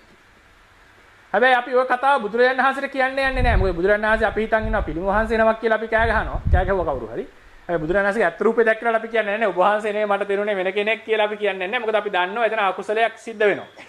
මොකද්ද මේකේ අදහස මට කියන්න ඕනේ. චිත්ත නිමිත්තෙන් යම් අරමුණක් ගත්තට අපේ ථේරවාදයේ හැටියට අපේ අරමුණ මේ පුද්ගලයා. සැබෑ පුද්ගලයා. කර්ම හේතුව මොකද්ද? මේ පුද්ගලයාගේ තියෙන ಗುಣ මහත්වය අනුව තමයි මෙතන කර්මය රැස් වෙන්නේ. මේ පුද්ගලයාගේ ಗುಣ මහත් වෙනවා මෙතන කර්ම. මෙයා රහතන් වහන්සේ කෙනෙක් නම් වැරදිට හිතුවා නම් කර්මය රැස් වෙනවා. සාමාන්‍ය පුද්ගලයන් නම් ඒ අනුව කර්මය රැස් වෙනවා. ඒ නිසා ථේරවාද ශාසනයේ හැටියට ඒක ටිකක් ගැඹුරු මම කියන ට්‍රිකි තැනක් මෙතන. ථේරවාද ශාසනයේ හැටියට මේක වැරදි විදිහට අර්ථකථනයක් එන්න පුළුවන් තැනක් මේ තියෙන්නේ.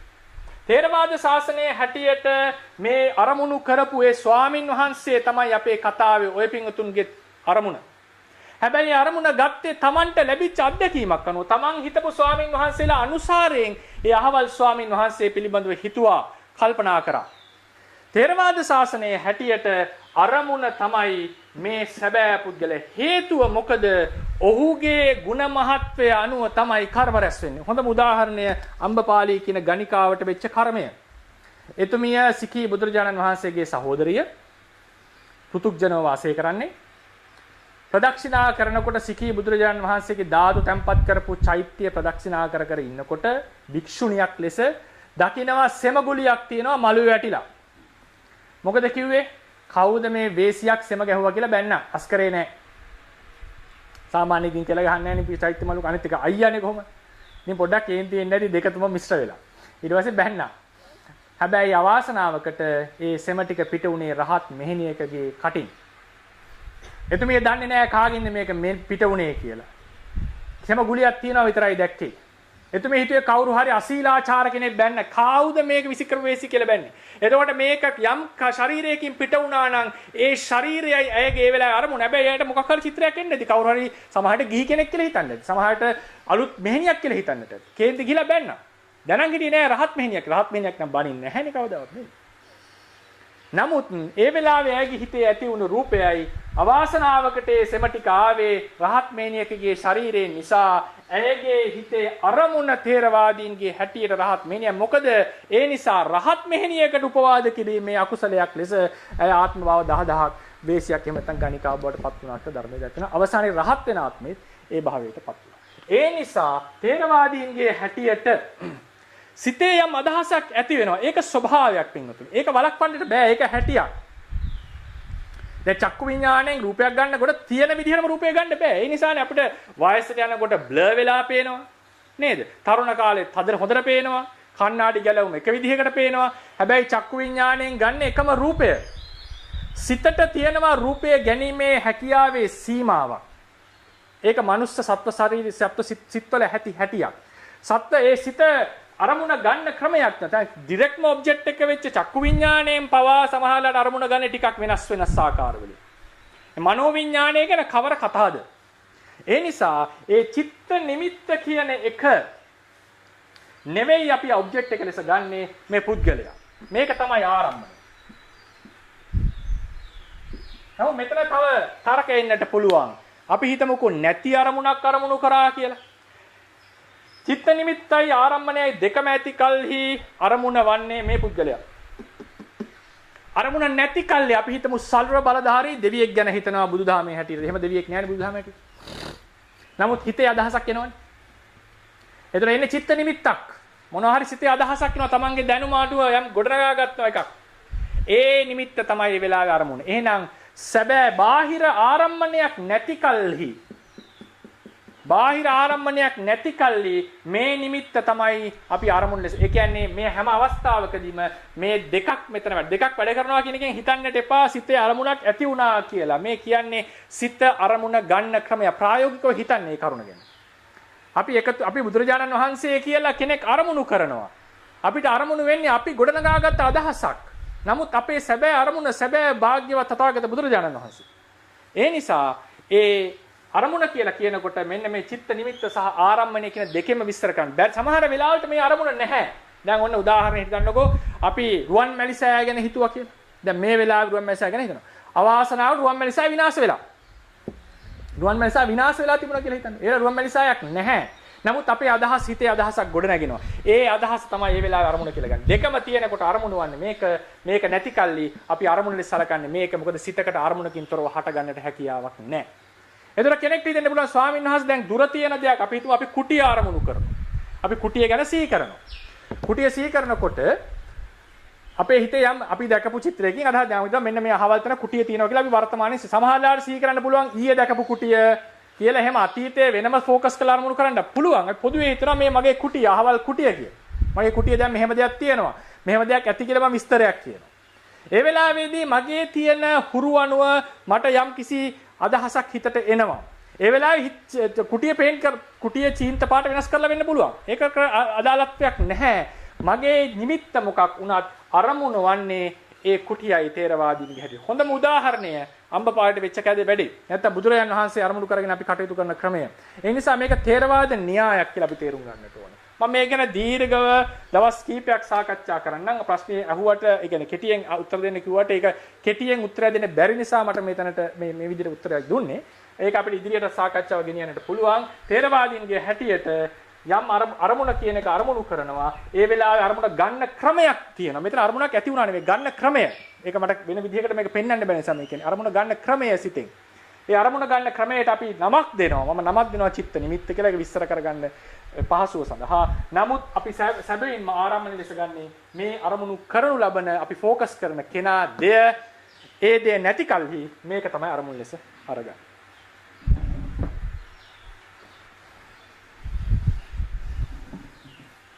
පැහැදිලි වුණාද දන්නේ නැහැ මහත්මයා.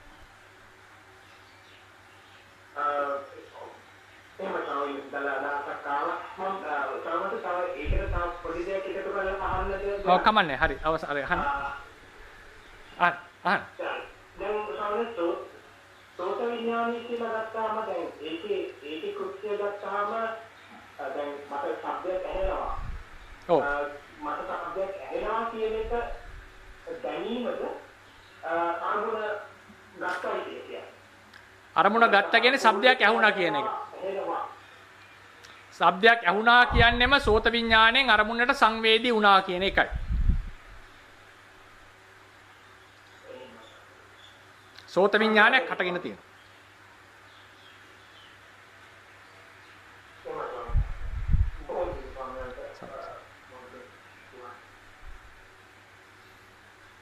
තව එක ප්‍රශ්නයක් අපිට ගන්න පුළුවන්.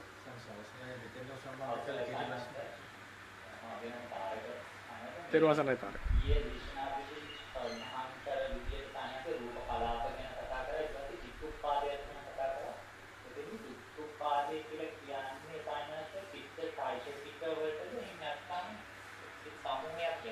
නෑ චිත්තචෛතසික ධර්ම සමූහයට චිත්තචෛතසික සමූහයට.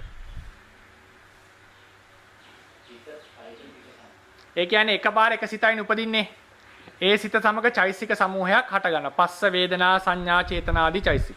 එතකොට ඒක මිටියක්. ඒක ධර්ම සමූහයක් හටගෙන නිරුද්ධ වෙන්නේ එකපාර. සිතා චෛතසික ධර්ම තමයි ඒකයි. ඒ හටගෙන නිරුද්ධ වෙන චිත්තචෛතසික ධර්ම සමූහයට කියපු නමක් තමයි චිත්තුප්පාදේ. පැහැදිලි වුණාද ඒක? ඒ කියන්නේ සිත් සමූහයක් නෙවෙයි කියන්නේ. දැන් සිතක් හටගෙන නිරුද්ධ වෙනවා. තව සිතක් හටගෙන නිරුද්ධ වෙනවා. තව සිතක් හටගෙන නිරුද්ධ වෙනවා. මෙතන චිත්ත චෛතසික දෙකම හට ගන්නවා. චිත්ත චෛතසික දෙකම හට ගන්නවා. චිත්තුපාදයක් කියන්නේ මේකට. මේක චිත්තුපාදයක්. මේක චිත්තුපාදයක්. මේකට කියන්නේ චිත්ත මේ ඔක්කොමඩ කියන්නේ චිත්ත සන්තතිය කියලා.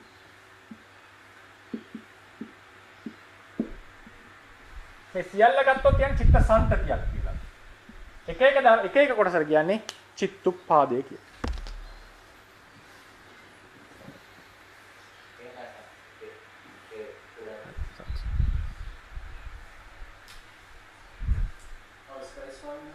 ඔව්. නම කිව්වනේ.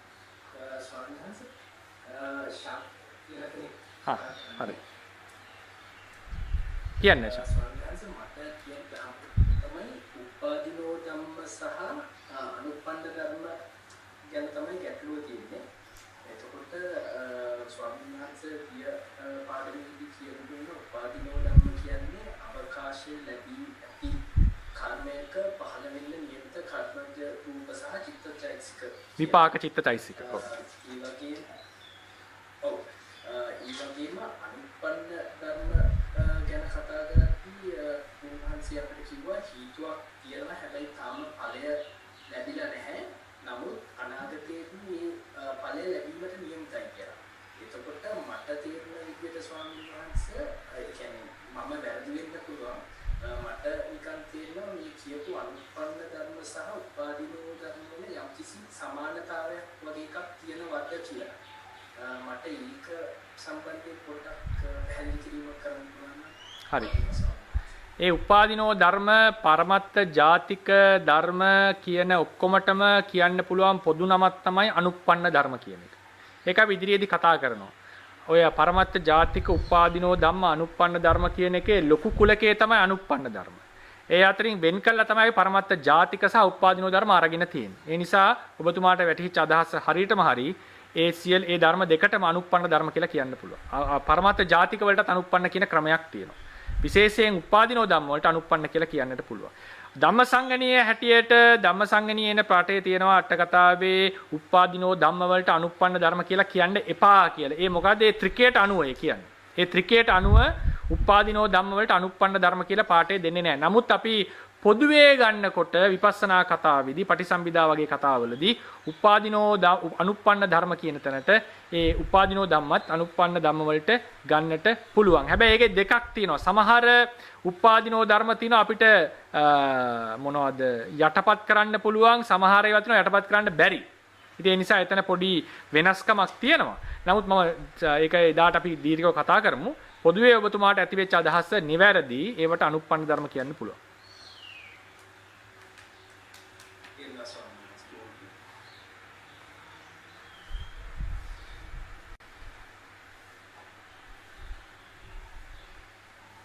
මම හරි නේද අපි මම අපි ආවර කරමු වේලා කල් වේලා එහෙනවා අවසරයි සඳ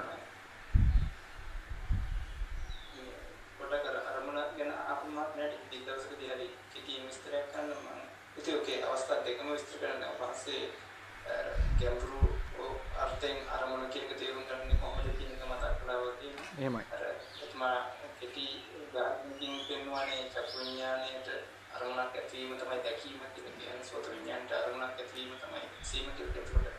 අර ඇහැට අරමුණක් තියෙනවා කියන අදහසයි අතන අරමුණ ගන්න චක්කු විඥාණය කියන එකේදී අර සිතක කෘත්‍ය නැමැති අරමුණ විස්තර කිරීමේ ස්ටෙප් එකත් අපි චුට්ටක් කතා කරලා අන්තලොත් හොඳයි. එහෙමයි සනස්. ඒ කියන්නේ අරමුණක් ගන්නවා කියන සිද්ධිය. ඒ කියන්නේ ඇහැට අරමුණ සහ චක්කු විඥානයේ කෘත්‍ය, ඇහි කෘත්‍ය කියන වගේ දෙකක් නේද? ඔව් ඒ වෙනස කියන්නේ අපි හිතක අරමුණ කියලා කියන්නේ මෙන්න මේකට. ඊට පස්සේ අරමුණ කියන එක කොහොමද විස්තර කරන්නේ කියන එක තමයි අපේ සුන් ගොඩක් වශයෙන් විස්තර කරන්නේ. එහෙමයි. අරමුණ කියන සිද්ධාන්තයේ දාර්ශනික වශයෙන් මූලික වශයෙන් අර රෙන්බන් අනන්ස කිව්වා වගේ දැකීම කියන්නේ චක්කු විඤ්ඤාණයට අරමුණක් ඇති වුණා කියන අර්ථයෙන් කියපුවම එතන අරමුණ පැහැදිලි වෙනවනේ. එහෙමයි. ඒක තමයි. එහෙම. දැන් අපේ ස්වාමීන් කියන අවසරයි ස්වාමීන්. ඒ කියන්නේ දැන් අපි හිතමු මේ ඇහැ කියලා මේ ඇසට රූපයක් ගැටෙනවා. රූපයක් ගැටෙනවා ඇසට.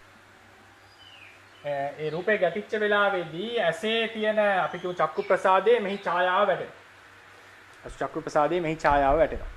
ඒ වෙලාවේදී ඇසට රූපේ ගැටුණා කියලා කිසිම අර දැකීමක් කියන දෙයක් ඇති වෙලා නැහැ.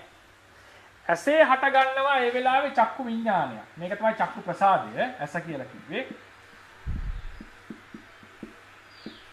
මේක චක්කු විඥානය. මම මේක අඳින්නේ නැහැ මොකද ඊට පස්සේ ඒක ටිකක් පැටලෙන්න පුළුවන් නිසා මෙතන චක්කු විඥානයක් හටගන්නවා. දැන් ඇසේ රූපේ ගැටුණා ඒක කිසිම දෙයක් මොකක්වත් වෙලා නැහැ. ඒ කියන්නේ ඇසේ රූප අතර ඝට්ටනයක් විතරයි.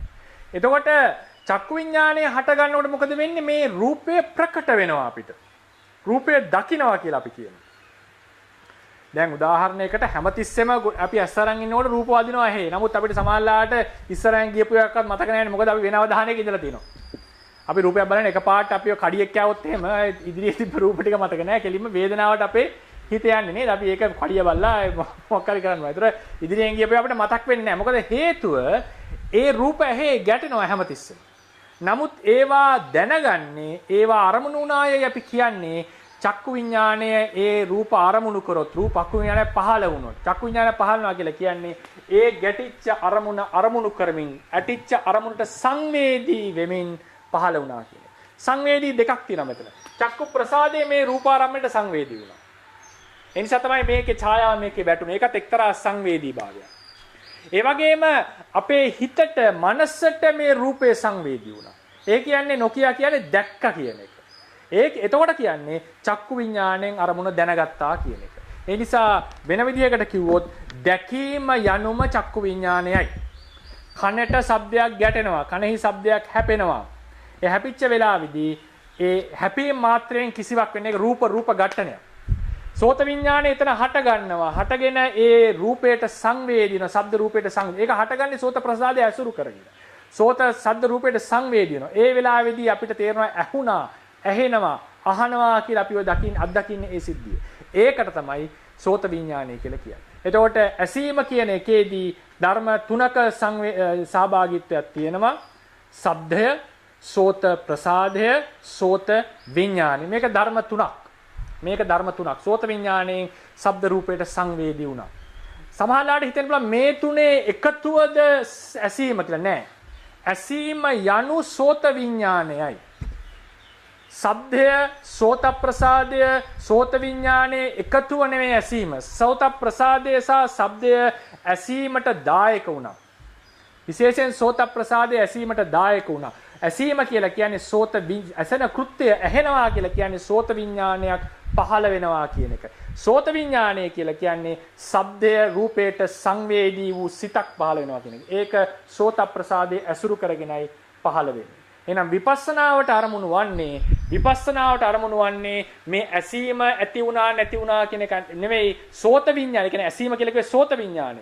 අර කියපු තුනේ එකතුව නෙවෙයි. මේ තුනේ එකතුව ප්‍රඥප්තියක් කියලා අපිට අර්ථකථනය කරලා ප්‍රඥප්තියක් තමයි පවතින්නේ අපිට පරමාර්ථය අත්දකින්න බෑ කියලා සමහරවිට අදහසක් එන්න පුළුවන්. නෑ.